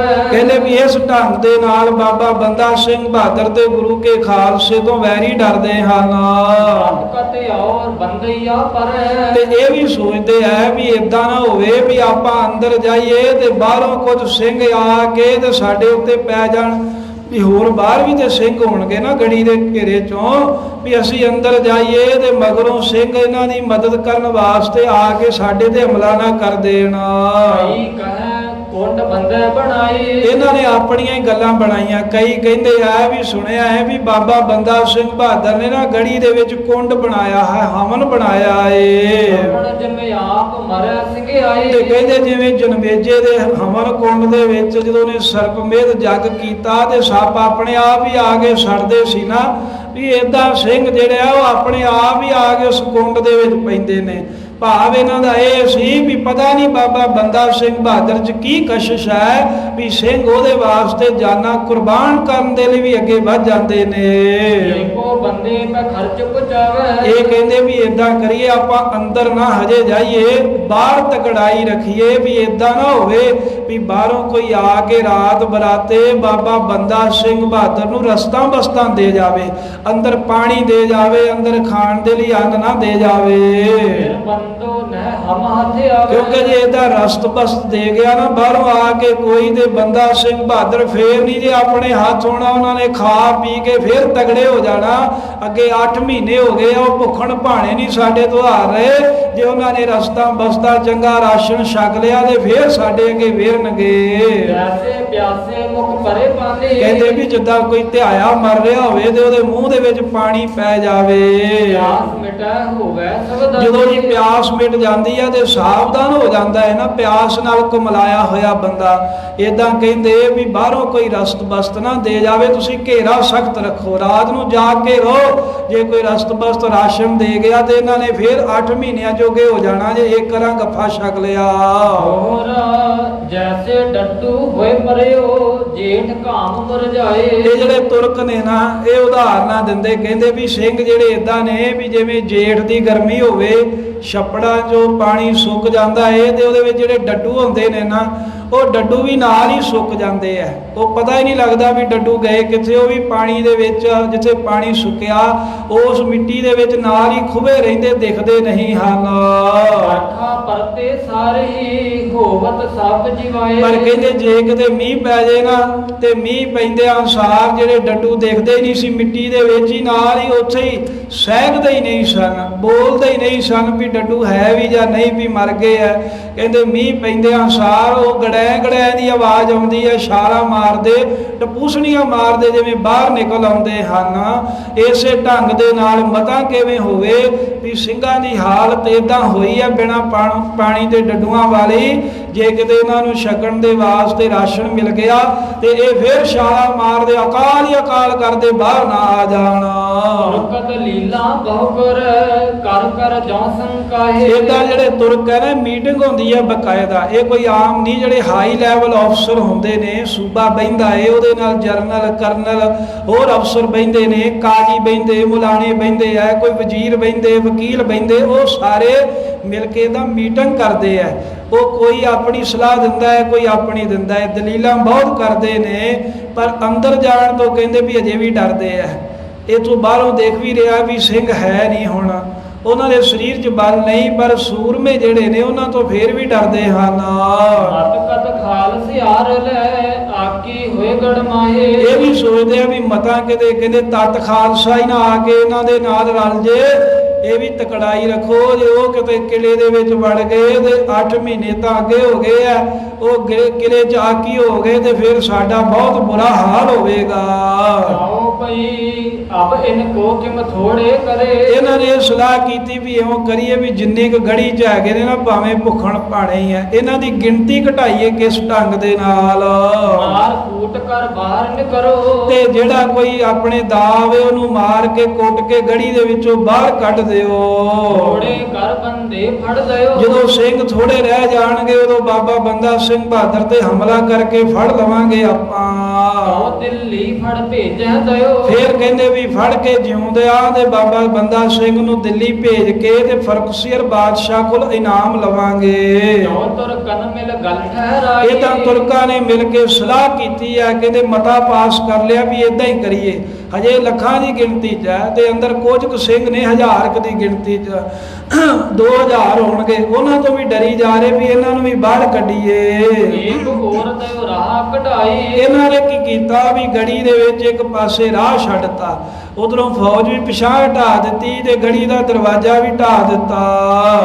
ਤੁਰਕ ਦਿਵਾਇਓ ਹੁਕੋ, ਤੁਰਕਾਂ ਨੇ ਉੱਚੇ ਥਾਂ ਤੇ ਮਨਾਰਿਆਂ ਤੇ ਆਪਣੇ ਬੰਦੇ ਖਿਲਾਰ ਕੇ ਤੇ ਗੜੀ ਦੇ ਵਿੱਚ ਏਦਾਂ ਹੋਕਾ ਦਵਾਇਆ, ਆਵਾਜ਼ ਦਿੱਤੀ ਹੈ, ਰਸਤੋ ਲਿਓ ਉਹ ਨਿਕਲ ਜਾਓ ਲੋਕੋ। ਕਹਿਣ ਲੱਗੇ ਗੜੀ ਦੇ ਵਿੱਚ ਜਿਹੜੇ ਲੋਕ ਨੇ, ਜੇ ਕੋਈ ਬਾਹਰ ਨਿਕਲਣਾ ਚਾਹਵੇ ਤੇ ਉਹਦੇ ਲਈ ਰਸਤਾ ਖਾਲੀ ਹੈ, ਨਿਕਲ ਸਕਦਾ ਏ। ਛੱਡ ਛੱਡ ਸ਼ਾਸਤਰ ਲਾਗੇ ਜਾਣ, ਸਭ ਸੰਗਤ ਜਦੋਂ ਇਹ ਹੋਕਾ ਆਇਆ, ਕਈ ਜਿਹੜੇ ਭੁੱਖ ਦਾ ਦੁੱਖ ਨਹੀਂ ਨਾ ਸਹਾਰ ਸਕੇ, ਜਿਵੇਂ ਕਈ ਭੁੱਖ ਕਰਕੇ ਆਨੰਦਪੁਰ ਵੀ ਛੱਡ ਆਏ ਸਨ, ਉੱਦਾਂ ਹੀ ਗੜੀ ਦੇ ਵਿੱਚੋਂ ਵੀ ਕਈ ਨਿਕਲੇ ਨੇ। ਇਹਨਾਂ ਜੋ ਵੀ ਲੋਕ ਹਨ ਜਿਹੜੇ ਸੁਲਤਾਨੀਆਂ ਦੇ ਵਿੱਚੋਂ ਆ ਕੇ ਸਿੱਖ ਬਣ ਕੇ ਸੈਂਟਰ ਦੇ ਜਾਂ ਸਰਕਾਰ ਦੇ ਹੱਥ ਠੋਕ ਕੇ ਜਿਹੜੇ ਆ ਕੇ ਭਰਤੀ ਹੋਏ ਸੀ, ਉਹ ਵੀ ਨਿਕਲੇ ਨੇ ਕਿ ਸਿੰਘਾਂ ਦਾ ਦਿਲ ਢਹਿ ਜੇ, ਸਿੰਘਾਂ ਦਾ ਹੌਸਲਾ ਟੁੱਟ ਜਾਵੇ। ਉਹ ਸ਼ਾਸਤਰ ਸੁੱਟ ਕੇ ਤੇ ਜਿਹੜਾ ਤੁਰਕਾਂ ਨੇ ਰਾਹ ਛੱਡਿਆ ਏ, ਉਹ ਜਾਨ ਬਚਾਉਂਦਿਆਂ ਹੋਇਆਂ ਉਸ ਰਸਤੇ ਥਾਣੀ ਨੱਠ ਉੱਠੇ। ਭੁੱਖ ਕੀਏ ਤੇ ਲੋਕ ਹੈਰਾਨ, ਕਿਉਂਕਿ ਭੁੱਖ ਨੇ ਲੋਕ ਪਰੇਸ਼ਾਨ ਕਰ ਦਿੱਤੇ ਸੀ। 7 ਮਹੀਨਿਆਂ ਤੋਂ ਖਾਣ ਵਾਸਤੇ ਕੁਝ ਨਹੀਂ ਮਿਲਿਆ, ਸੌਣ ਨੂੰ ਸਮਾਂ ਨਹੀਂ ਮਿਲਦਾ। ਸਿੱਖ ਸਿੱਧ ਕੀ ਕਥ ਥੋੜੇ ਰਹੇ, ਇਸ ਤਰ੍ਹਾਂ ਕਹਿੰਦੇ ਵੀ ਗੜੀ ਦੇ ਵਿੱਚੋਂ ਥੋੜੇ ਹੀ ਸਿੰਘ ਬਾਕੀ ਰਹਿ ਗਏ, ਬਹੁਤੇ ਚਲੇ ਗਏ। ਥੋੜੀ ਗਿਣਤੀ ਦੇ ਸਿੰਘ ਜਿਹੜੇ ਸਿਦਕਵਾਨ ਸਨ, ਜਿਹੜੇ ਕਹਿੰਦੇ ਸੀ ਜਿੰਨਾ ਚਿਰ ਆਖਰੀ ਸਾਹ ਨਹੀਂ ਨਾ ਆਉਂਦਾ ਉਹਨਾਂ ਚਿਰ ਵੀ ਅਸੀਂ ਇੱਥੇ ਹੀ ਰਵਾਂਗੇ, ਭਾਵੇਂ ਸਰੀਰ ਵਿੱਚ ਸਾਡੇ ਜਾਨ ਹੈ, ਸੱਤਿਆ ਹੈ ਜਾਂ ਨਹੀਂ ਹੈ, ਪਰ ਗੜੀ ਨਹੀਂ ਛੱਡਾਂਗੇ। ਇਦਾਂ ਬਾਬਾ ਬੰਦਾ ਸਿੰਘ ਨੂੰ ਛੱਡ ਕੇ ਨਹੀਂ ਜਾਵਾਂਗੇ, ਜੋ ਉਹਦਾ ਹੁਕਮ ਹੋਏਗਾ ਉਦਾਂ ਕਰਾਂਗੇ। ਸਾਡਾ ਹਥਿਆਰ ਸੌ ਪੈ ਰਹੇ, ਕਹਿੰਦੇ ਵੀ ਹਾਂਜੀ, ਸਾਡਾ ਹਥਿਆਰ ਸੌ ਪੈ ਰਹੇ। ਉਹ ਜਿਹੜੇ ਸਿੰਘ ਗੜੀ ਦੇ ਵਿੱਚ ਨਹੀਂ ਨਾ, ਹਥਿਆਰ ਉਹਨਾਂ ਕੋਲ ਵੀ ਨਹੀਂ ਚੁੱਕੇ ਜਾਂਦੇ, ਹਥਿਆਰ ਉਹਨਾਂ ਨੇ ਵੀ ਉੱਥੇ ਰੱਖ ਦਿੱਤੇ ਆ, ਕਿਉਂਕਿ ਸਰੀਰ ਵਿੱਚ ਤਾਣ ਕੋਈ ਨਹੀਂ, ਪਰ ਗੜੀ ਦੇ ਵਿੱਚੋਂ ਬਾਹਰ ਨਹੀਂ ਆਏ, ਸਿੱਧਕੀ ਸਿੱਖ ਅੰਦਰ ਹੀ ਰਹਿ ਗਏ। ਲੋਕੋ ਹੁਣ ਛੇੜਿਓ ਚਾਹੇ, ਤੇ ਕਹਿੰਦੇ ਕਿ ਜਿਹੜੇ ਤੁਰਕ ਨੇ ਨਾ, ਜਿੰਨੇ ਕੁ ਸਿੰਘ ਅੰਦਰ ਰਹਿ ਗਏ ਇਹਨਾਂ ਨੂੰ ਟਿਚਰਾ ਕਰਦੇ ਆ, ਸਿੰਘ ਏਦਾਂ ਲੰਮੇ ਪਏ ਆ ਕਿਉਂਕਿ ਸਰੀਰ 'ਚ ਬਲ ਨਹੀਂ ਆ, ਤੇ ਜਿਹੜੇ ਤੁਰਕ ਆ ਥੋੜਾ ਜਿਹਾ ਉੱਚੇ ਥਾਂ ਦੇ ਹੋ ਕੇ ਟਿਚਰਾ ਕਰਦੇ ਹਨ ਵੀ ਹਾਂ ਵੀ ਕਿੱਦਾਂ ਪਿਆ, ਉੱਠ ਆ ਮੇਰੇ ਵੱਲ, ਇਹਦਾ ਮਖੌਲ ਕਰਦੇ ਨੇ। ਕੀ ਜਗ੍ਹਾ ਅਗਿਓਂ ਦੱਸ ਕਹੇ, ਪਰ ਸਿੰਘਾਂ ਦੇ ਸਰੀਰ ਵਿੱਚ ਭਾਵੇਂ ਬਲ ਨਹੀਂ ਆ, ਅੰਦਰ ਜੁਰਤ ਹੋਣੀ ਹੋਈ ਆ। ਜੇ ਕੋਈ ਤੁਰਕ ਇੱਕ ਮਖੌਲ ਕਰਦਾ, ਇੱਕ ਗੱਲ ਕਰਦਾ ਏ, ਤੇ ਉਥੇ ਮਰਨ ਕਿਨਾਰੇ ਪਿਆ ਸਿੰਘ ਇੱਕਦਮ ਮੁੜਕ ਕੇ ਸ਼ੇਰ ਦੇ ਵਾਂਗ ਉੱਠਦਾ ਤੇ ਮਾਰ ਕੇ ਭਵਕਾ ਇੱਕ ਦੀਆਂ 10 ਸੁਣਾਉਂਦਾ, ਤੁਰਕੜਿਆ ਮੁਸਲਿਆ ਆ ਨੇੜੇ ਤੇਰਾ ਸਿਰ ਵਟਾਂ। ਮਝੈਲ ਅੜਬਾਈ ਛੋਟੇ ਨਾਏ, ਭਾਈ ਰਤਨ ਸਿੰਘ ਜੀ ਪੰਗੋ ਕਹਿੰਦੇ ਵੀ ਮਾਝੇ ਦੇ ਮਝੈਲ ਨੇ ਨਾ ਭੁੱਖੇ ਮਰ ਰਹੇ ਆ, ਪਰ ਕਹਿੰਦੇ ਵੀ ਆਪਣਾ ਅੜਬਪੁਣਾ ਨਹੀਂ ਛੱਡਦੇ, ਆਪਣਾ ਅੜਬ ਸੁਭਾਅ ਨਹੀਂ ਛੱਡਦੇ। ਜੇ ਕੋਈ ਓਏ ਇੱਕ ਵਾਰਾ ਕਹਿੰਦਾ ਹੈ ਤੇ ਉਹਨੂੰ ਅੱਗੋਂ 10 ਸੁਣਾਉਂਦੇ ਹਨ। ਲੜਨ ਮਰਨ ਤੇ ਨਾ ਸੰਕਾਹੇ, ਸ਼ੁਰੂ ਤੋਂ ਹੀ ਮਹਾਰਾਜ ਦੀ ਇਹਨਾਂ ਦੇ ਕਿਰਪਾ ਹੈ ਵੀ ਇਹ ਲੜਨ ਤੋਂ ਵੀ ਤੇ ਲੜਦਿਆਂ ਹੋਇਆਂ ਮਰਨ ਤੋਂ ਵੀ ਸੰਗਦੇ ਨਹੀਂ ਹਨ। ਮਝੈਲਾਂ ਨੂੰ ਮਹਾਰਾਜ ਨੇ ਐਸੀ ਸ਼ਕਤੀ ਬਖਸ਼ੀ ਹੈ। ਹੋਰ ਰੱਸੀ ਜਲੀ ਨਾ ਵੱਟ ਜਲਿਓ, ਬਲ ਗਇਓ ਨਾ ਗਇਓ ਗਮਾਨ। ਜਦੋਂ ਸਿੰਘ ਏਦਾਂ ਪੈਂਦੇ ਨੇ ਨਾ ਅੱਗੋਂ, ਤੇ ਤੁਰਕ ਕਹਿੰਦੇ ਆ ਵੇਖਿਆ, ਕਹਿੰਦੇ ਵੀ ਰੱਸੀ ਸੜ ਗਈ ਹੈ, ਪਰ ਜਿਹੜਾ ਰੱਸੀ ਨੂੰ ਵੱਟ ਹੁੰਦਾ ਕਹਿੰਦੇ ਅਜੇ ਨਹੀਂ ਗਿਆ, ਵੀ ਧਰਤੀ ਦੇ ਡਿੱਗੇ ਆ ਤੇ ਸਾਨੂੰ ਕਹਿੰਦੇ ਤੁਹਾਨੂੰ ਵੱਢ ਦੇਾਂਗੇ, ਤੁਹਾਡੇ 2 ਟੋਟੇ ਕਰ ਦੇਾਂਗੇ। ਕਹਿੰਦੇ ਰੱਸੀ ਤਾਂ ਸੜ ਗਈ ਹੈ, ਕਹਿੰਦੇ ਪਰ ਵੱਟ ਜਿਹੜਾ ਹੈ ਨਾ, ਰੱਸੀ ਜਲੀ ਨਾ ਵੱਟ ਜਲਿਓ। ਵੱਟ ਉਸੇ ਤਰ੍ਹਾਂ ਵਿਖਾਈ ਦਿੰਦਾ ਏ, ਬਲ ਗਇਓ ਨਾ ਗਇਓ ਗੁਮਾਨ, ਸਰੀਰ ਚੋਂ ਤਾਕਤ ਚਲੇ ਗਈ ਹੈ, ਪਰ ਜਿਹੜਾ ਸੂਰਮਿਆਂ ਵਾਲਾ ਗੁਮਾਨ ਹੁੰਦਾ ਹੈ ਨਾ, ਮਰਦਾਂ ਵਾਲਾ, ਕਹਿੰਦੇ ਨਾ ਜੋ ਮਰਦਾਂ ਵਾਲਾ ਗੁਮਾਨ ਨਹੀਂ ਗਿਆ। ਰੱਸੀ ਸੜ ਗਈ ਹੈ, ਪਰ ਰੱਸੀ ਦੇ ਵਿਚਲਾ ਵੱਟ ਉਦਾਂ ਹੀ ਦਿਖਦਾ ਏ। ਸ਼ਸਤਰ ਛੁਟੇ ਨਾ ਬਲ ਛੁਟਿਓ, ਐਸ ਮਝੈਲ ਜਵਾਨ। ਸ਼ਸਤਰ ਛੁੱਟੇ ਨਾ ਥਲ ਛੁੱਟਿਓ, ਕਹਿੰਦੇ ਵੀ ਹੱਥਾਂ ਦੇ ਵਿੱਚੋਂ ਸ਼ਸਤਰ ਛੁੱਟ ਗਏ ਨੇ, ਭਾਵ ਵੀ ਸਰੀਰ ਵਿੱਚ ਇੰਨੀ ਵੀ ਜਾਨ ਨਹੀਂ ਆਇਆ ਵੀ ਮੋਢੇ ਤੇ ਢਾਲ ਹੀ ਪਾ ਕੇ ਰੱਖਣ। ਸ਼ਸਤਰ ਹੱਥਾਂ ਦੇ ਵਿੱਚੋਂ ਛੁੱਟ ਗਏ ਨੇ, ਪਰ ਥਾਂ ਨਹੀਂ ਛੱਡੀ, ਮੋਰਚਾ ਨਹੀਂ ਸਿੰਘਾਂ ਨੇ ਛੱਡਿਆ। ਲਰਨੇ ਦੇਵੇ ਕਿਆ ਡਰ ਰਹੇ ਸਾਸਿਓਂ ਢੂਕ, ਕਹਿੰਦੇ ਵੀ ਇਸ ਤਰ੍ਹਾਂ ਦੇ ਮਾਝੇ ਦੇ ਜਵਾਨ ਸੂਰਮੇ ਨੇ, ਉਹ ਲੜਨ ਮਰਨ ਤੋਂ ਕੀ ਡਰਨ, ਸਾਸ ਰਹੇ ਸਾਸ ਉਹਨ ਢੂਕ, ਜਿਨ੍ਹਾਂ ਦੇ ਆਖਰੀ ਸਾਹ ਨੇੜੇ ਆਏ ਹੁਣ ਉਹਨਾਂ ਮਰਨ ਤੋਂ ਕੀ ਡਰਨਾ ਹੈ। ਮੌਤ ਤਾਂ ਉਹਨਾਂ ਨੇ ਕਦੋਂ ਦੀ ਪ੍ਰਵਾਨ ਕਰ ਲਈ ਵੀ ਅਸੀਂ ਮਰ ਗਏ ਹੈ।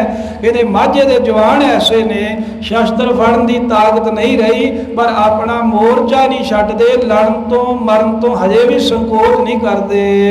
ਵੀ ਉਨਕੋ ਨਹਿ ਛੱਡੈ ਜਾਂ ਮੈਂ ਥੋ ਨਹਿ ਲੂਕ, ਕਹਿੰਦੇ ਵੀ ਇਮ ਭੀ ਉਨਕੋ ਨਹਿ ਛੱਡੈ ਜਾਂ ਮੈਂ ਥੋ ਨਹਿ ਲੂਕ। ਇਸੇ ਢੰਗ ਦੇ ਨਾਲ ਕਹਿੰਦੇ ਵੀ ਜਿਹੜਾ ਕੋਈ ਲੁਕਾ ਛੁਪਾ ਕੋਈ ਰਹਿ ਹੀ ਨਹੀਂ ਗਿਆ।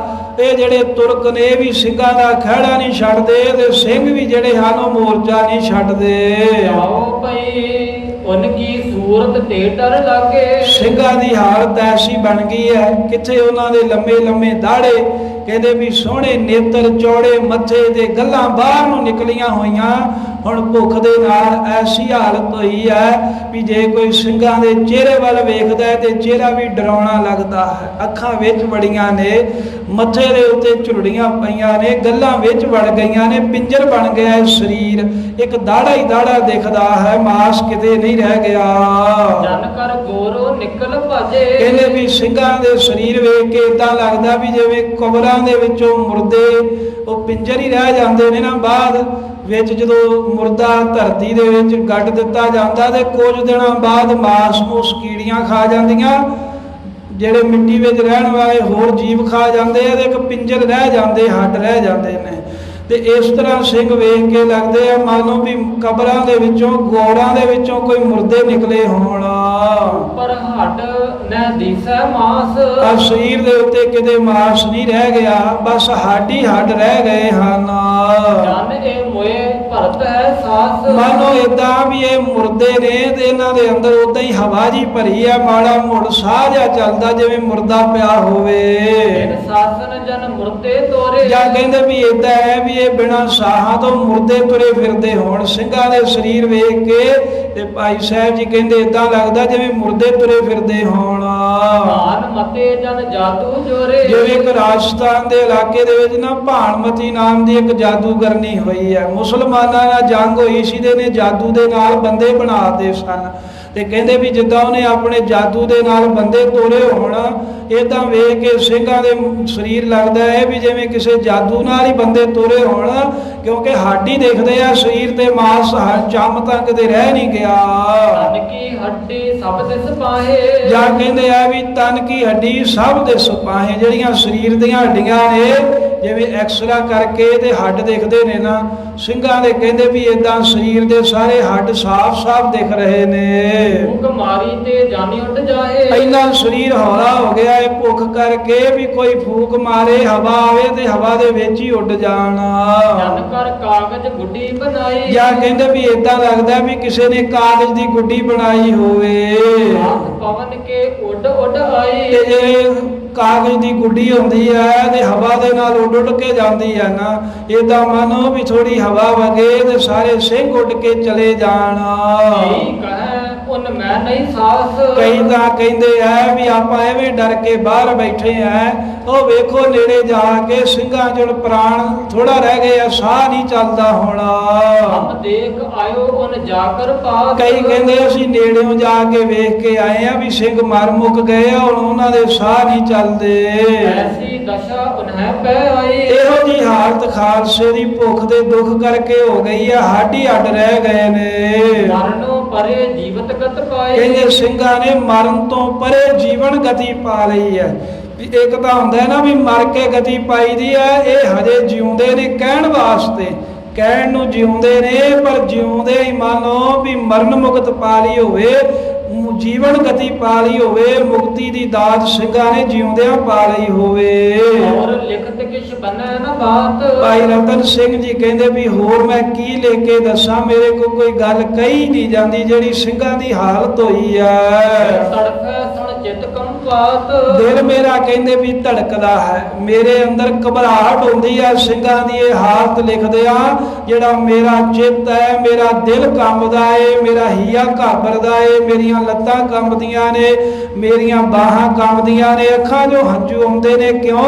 ਉਹ ਗੜੀ ਦੇ ਅੰਦਰ ਜੋ ਸਿੰਘਾਂ ਦੇ ਹਾਲਾਤ ਹੋਏ ਉਸ ਹਾਲਾਤ ਨੂੰ ਬਿਆਨ ਕਰਦਿਆਂ ਮੇਰੇ ਕੋਲ ਕਹਿੰਦੇ ਕੋਈ ਸ਼ਬਦ ਨਹੀਂ ਹਨ। ਬੰਦਾ ਕੀ ਗਤ ਹਮ ਨਹਿ ਜਾਣੀ। ਭਾਈ ਰਤਨ ਸਿੰਘ ਜੀ ਕਹਿੰਦੇ ਬਾਬਾ ਬੰਦਾ ਸਿੰਘ ਬਹਾਦਰ ਦੀ ਕੀ ਹਾਲਤ ਹੋਈ ਉਹ ਤੇ ਨਹੀਂ ਮੈਂ ਚੰਗੀ ਤਰ੍ਹਾਂ ਜਾਣ ਸਕਿਆ।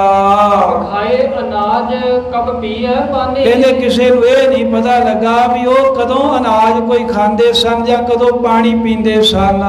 ਕੋ ਪੁੱਛੈ ਕਹਿ ਬ੍ਰਤ ਮੈਂ ਰੱਖ। ਜੇ ਕੋਈ ਜਾ ਕੇ ਸਿੰਘ ਪੁੱਛਦਾ ਬਾਬਾ ਜੀ ਪ੍ਰਸ਼ਾਦਾ ਛਕ ਲੋ ਜਲ ਛਕ ਲੋ ਤੁਹਾਡੇ ਵਾਸਤੇ ਰੱਖਿਆ ਏ ਤੇ ਅੱਗੋਂ ਬਾਬਾ ਜੀ ਕਹਿੰਦੇ ਸਿੰਘੋ ਤੁਸੀਂ ਛਕ ਲੋ ਮੈਂ ਤੇ ਵਰਤ ਹੀ ਰੱਖਿਆ ਏ ਲੰਮਾ। ਕੋਈ ਸੋਮਵਾਰ ਦਾ ਕੋਈ ਮੱਸਿਆ ਦਾ ਕੋਈ ਇੱਕ ਦਿਨ ਦਾ ਵਰਤ ਰੱਖਦਾ। ਬਾਬਾ ਬੰਦਾ ਸਿੰਘ ਬਹਾਦਰ ਜੀ ਕਹਿੰਦੇ ਮੈਂ 7 ਮਹੀਨਿਆਂ ਦਾ ਵਰਤ ਰੱਖਿਆ ਏ ਸਦਾ ਵਰਤ ਰੱਖਿਆ ਏ ਖਾਲਸੇ ਵਾਲਾ। ਦੇਖਤ ਲੋਕ ਨਾ ਉਨ ਕੁਛ ਚੱਕ। ਤੇ ਕਹਿੰਦੇ ਨਾ ਹੀ ਕਿਸੇ ਨੇ ਅੱਖਾਂ ਦੇ ਨਾਲ ਵੇਖਿਆ ਵੀ ਬਾਬਾ ਬੰਦਾ ਸਿੰਘ ਬਹਾਦਰ ਕੁਝ ਖਾਂਦਾ ਹੋਵੇ ਕੁਝ ਪੀਂਦਾ ਹੋਵੇ। ਕੋਈ ਕਹੈ ਉਸ ਦੇ ਜਾਏ ਵੀਰ। ਤੇ ਕਈ ਜਿਹੜੇ ਨੇ ਨਾ ਕੋਈ ਬਾਹਰ ਤੁਰਕ ਵੀ ਸਲਾਹਾਂ ਕਰਦੇ ਕਹਿੰਦੇ ਬੰਦਾ ਸਿੰਘ ਬਹਾਦਰ ਜੇ ਕੁਝ ਖਾਂਦਾ ਪੀਂਦਾ ਨਹੀਂ ਆ ਨਾ ਦਿਖਦਾ ਤੇ ਹੋ ਸਕਦਾ ਵੀ ਉਹਦੇ ਕੋਲ ਸ਼ਕਤੀਆਂ ਨੇ ਤੇ ਉਹ ਵੀਰ ਬਾਹਰੋਂ ਕੁਝ ਉਹਨੂੰ ਭੋਜਨ ਲਿਆ ਕੇ ਖਵਾ ਜਾਂਦੇ ਹੋਣ। ਉਹ ਕਹੈ ਉਸ ਤਪਿਓ ਸਰੀਰ। ਗੱਲਾਂ ਹੀ ਬਣਾਉਂਦੇ ਨੇ। ਕੋਈ ਕਹਿੰਦਾ ਹੈ ਵੀ ਬਾਬਾ ਬੰਦਾ ਸਿੰਘ ਬਹਾਦਰ ਦਾ ਸਰੀਰ ਜਿਹੜਾ ਹੈ ਬੜਾ ਤਪਿਆ ਉਹਨੇ ਤਪ ਬੜਾ ਕੀਤਾ ਹੈ ਉਹਨੂੰ ਭੁੱਖ ਦਾ ਕੋਈ ਦੁੱਖ ਨਹੀਂ ਹੈ। ਉਹ ਕਹੈ ਉਸ ਬੂਟੀ ਖਾਈ। ਕੋਈ ਕਹਿੰਦਾ ਹੈ ਵੀ ਬਾਬਾ ਬੰਦਾ ਸਿੰਘ ਬਹਾਦਰ ਨੇ ਬੂਟੀ ਖਾਧੀ ਹੈ ਐਸੀ ਬੂਟੀ ਖਾਧੀ ਹੈ ਵੀ ਜਿਹਨੂੰ ਖਾ ਕੇ ਤੇ ਫਿਰ ਭੁੱਖ ਨਹੀਂ ਲੱਗਦੀ। ਤੇ ਉਸ ਭੁੱਖ ਗਈ ਤਜਾਈ। ਇਸ ਕਰਕੇ ਜਿਹੜੀ ਭੁੱਖ ਹੈ ਉਹ ਬਾਬਾ ਬੰਦਾ ਸਿੰਘ ਬਹਾਦਰ ਨੂੰ ਛੱਡ ਕੇ ਹੀ ਚਲੇ ਗਈ ਹੈ।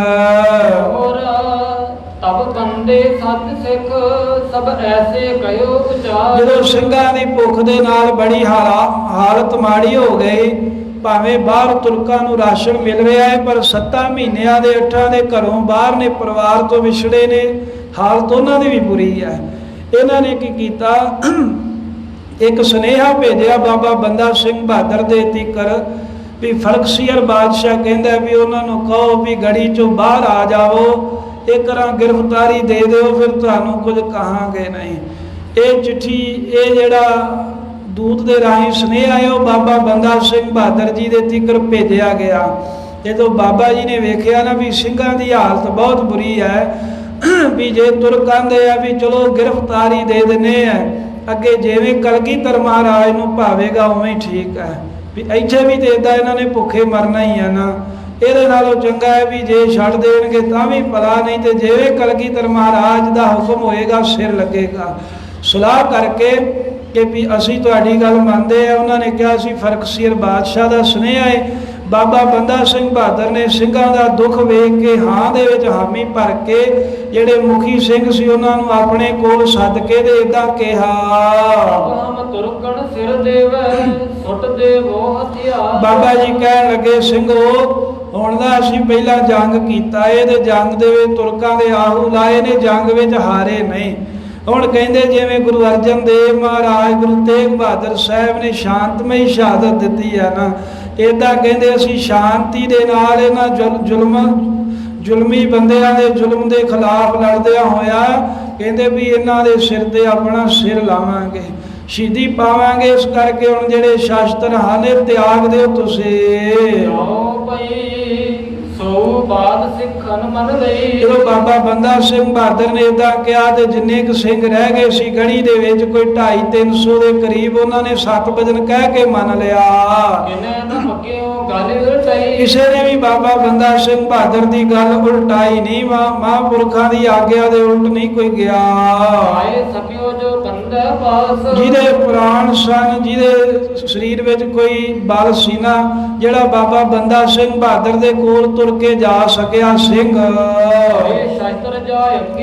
ਉਹਨੇ ਜਾ ਕੇ ਬੜੇ ਅਦਬ ਦੇ ਨਾਲ ਸ਼ਾਸਤਰ ਬਾਬਾ ਬੰਦਾ ਸਿੰਘ ਬਹਾਦਰ ਦੇ ਅੱਗੇ ਰੱਖਤੇ। ਬਾਬਾ ਜੀ ਅਸੀਂ ਸ਼ਾਸਤਰ ਤੁਹਾਡੇ ਅੱਗੇ ਭੇਟਾ ਕਰਾਂਗੇ ਅਸੀਂ ਤੁਰਕਾਂ ਅੱਗੇ ਨਹੀਂ ਹਥਿਆਰ ਸੁੱਟਾਂਗੇ।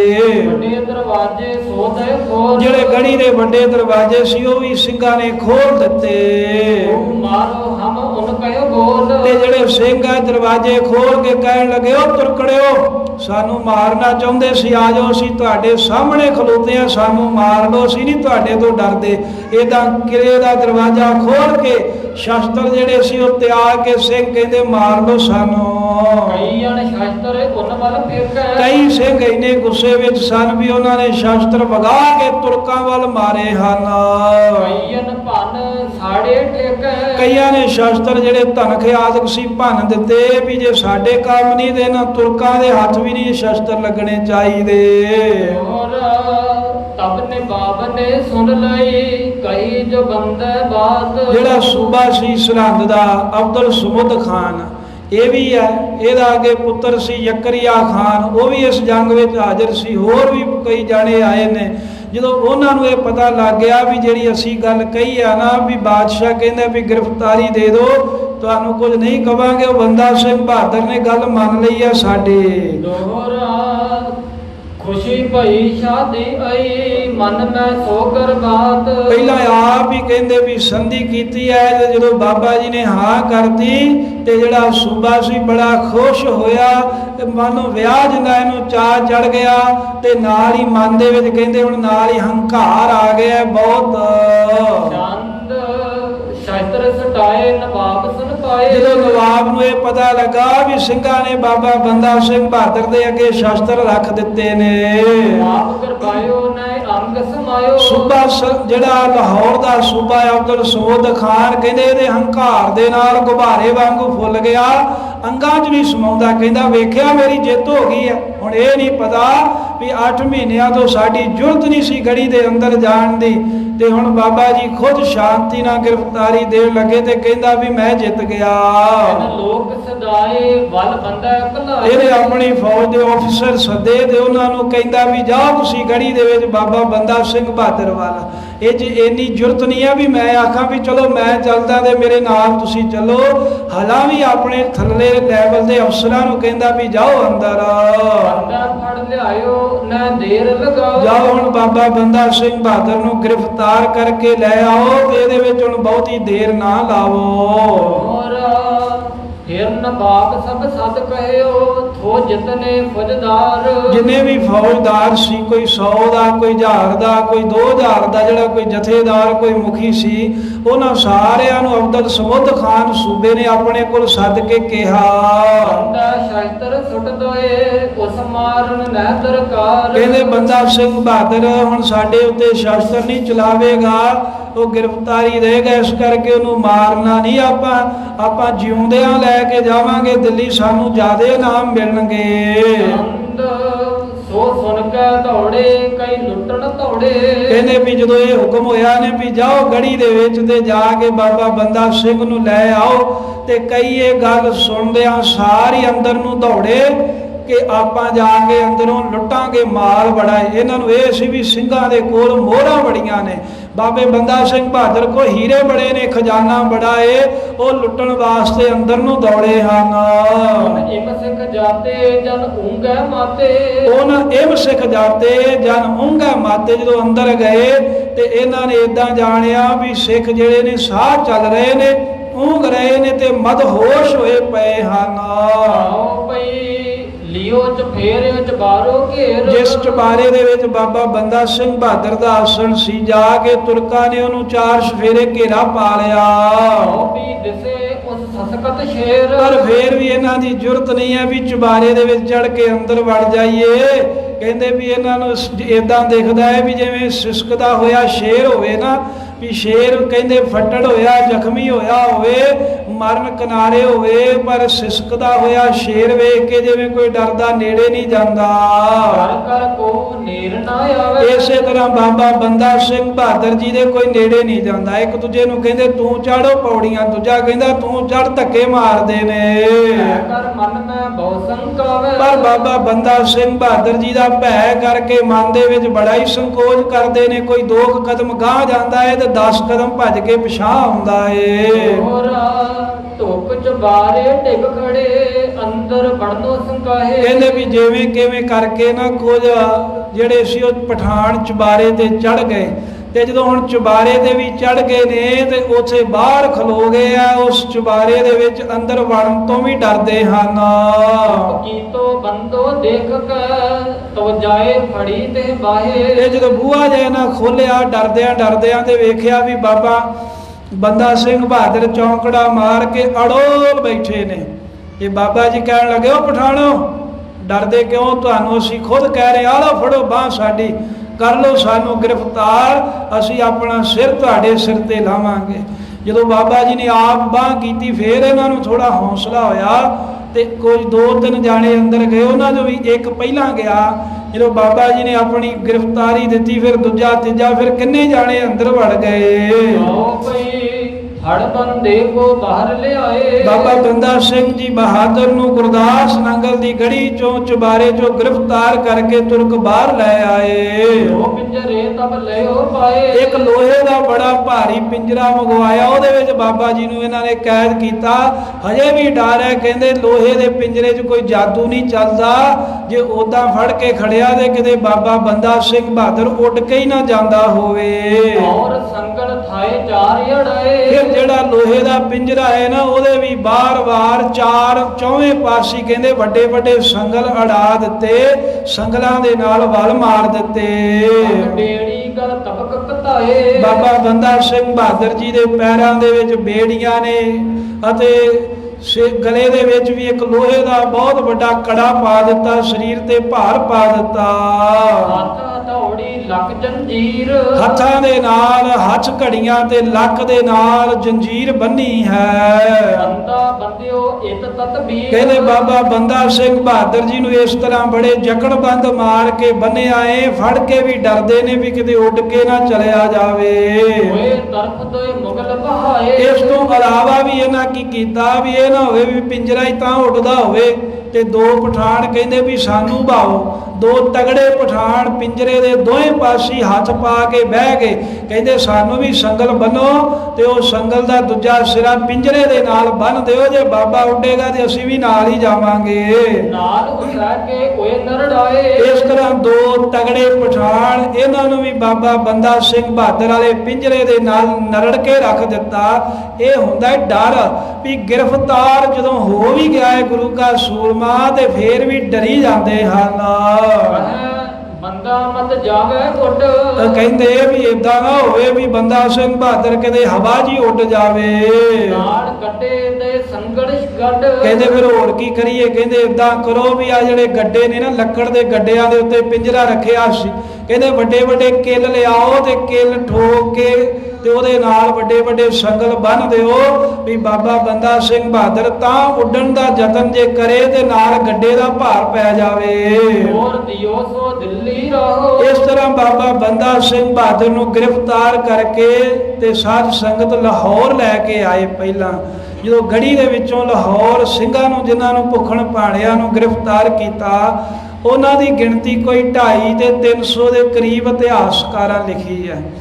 ਜਦੋਂ ਇੱਥੋਂ ਲੈ ਕੇ ਚੱਲੇ ਤੇ ਜਿਹੜਾ ਅਬਦੁਲ ਸਮਦ ਖਾਨ ਤੇ ਜ਼ਕਰੀਆ ਖਾਨ ਸੀ, ਇਹਨਾਂ ਸਲਾਹ ਕੀਤੀ 250 ਬੰਦਾ ਜਦੋਂ ਜਾ ਕੇ ਬਾਦਸ਼ਾਹ ਕੇ ਪੇਸ਼ ਕਰਾਂਗੇ ਤੇ ਉਹ ਸਾਨੂੰ ਗਾਲਾਂ ਨਹੀਂ ਕੱਢੂਗਾ। 7-8 ਮਹੀਨੇ ਹੋ ਗਏ ਆ 250 ਬੰਦੇ ਨੂੰ ਘੇਰਾ ਪਾਈ ਬੈਠੇ ਸੀ, ਇਹ ਨਾ ਤੁਹਾਡੇ ਕੋ ਕਹਿੰਦੇ ਮਰੇ।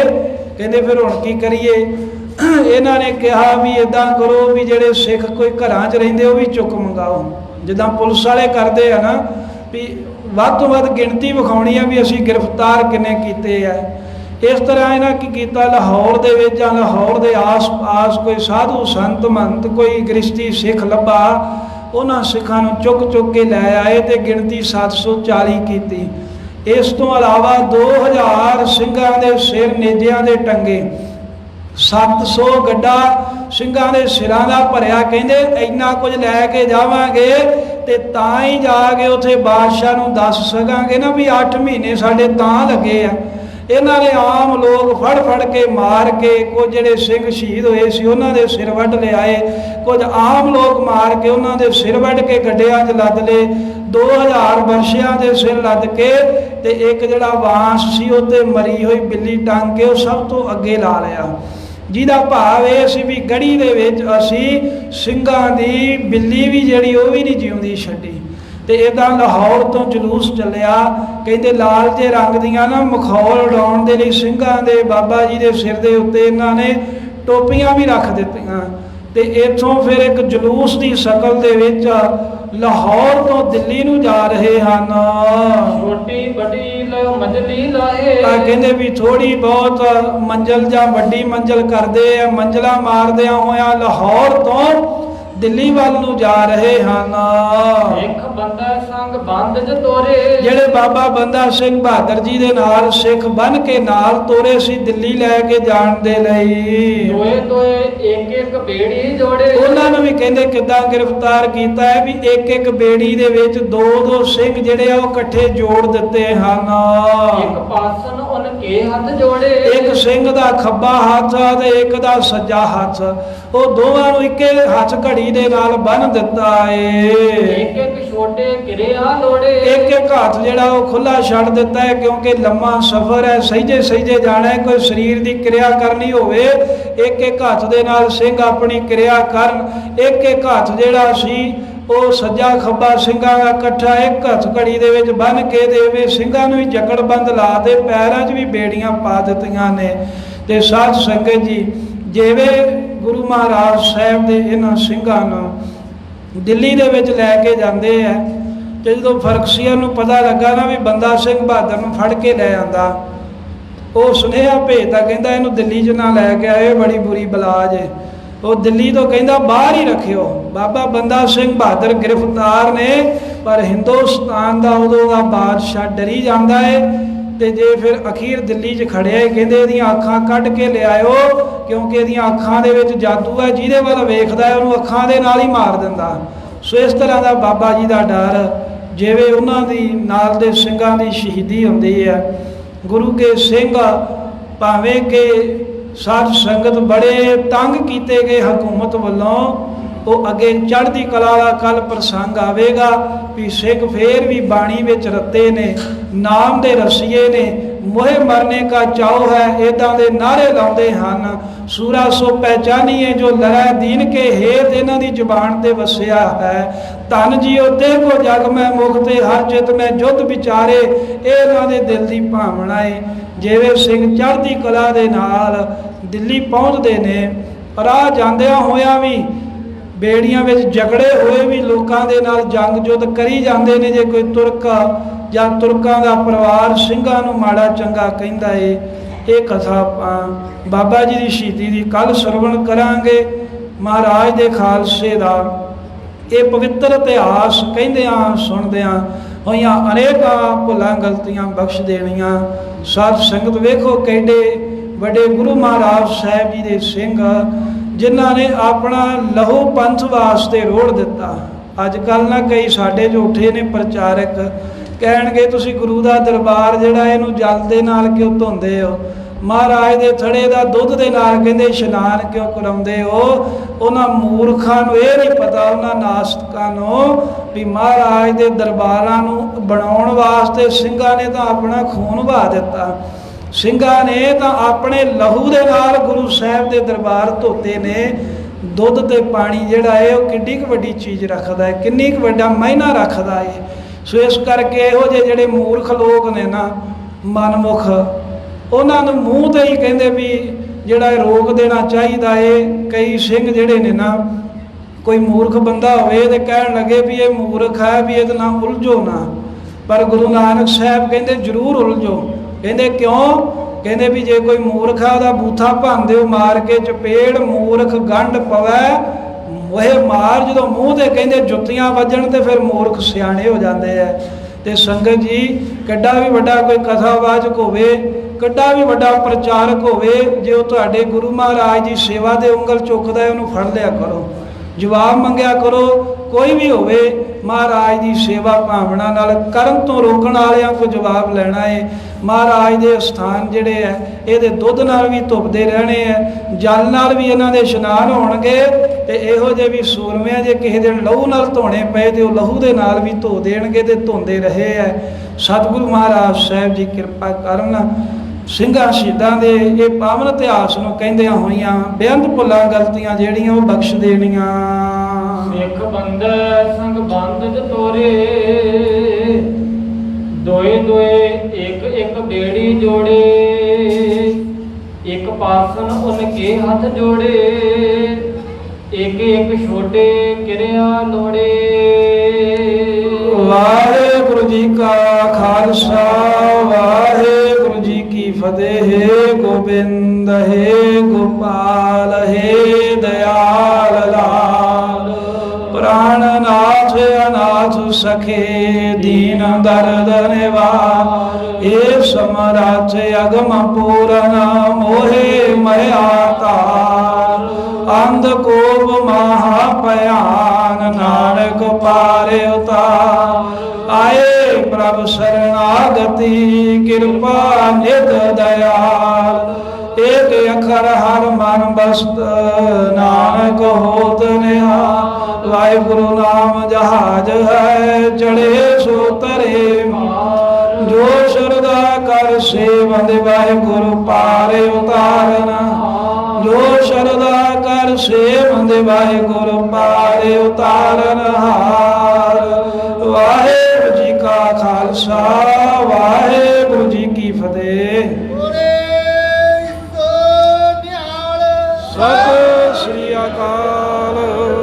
ਵਾਹਿਗੁਰੂ ਜੀ ਕਾ ਖਾਲਸਾ ਵਾਹਿਗੁਰੂ ਜੀ ਕੀ ਫਤਿਹ।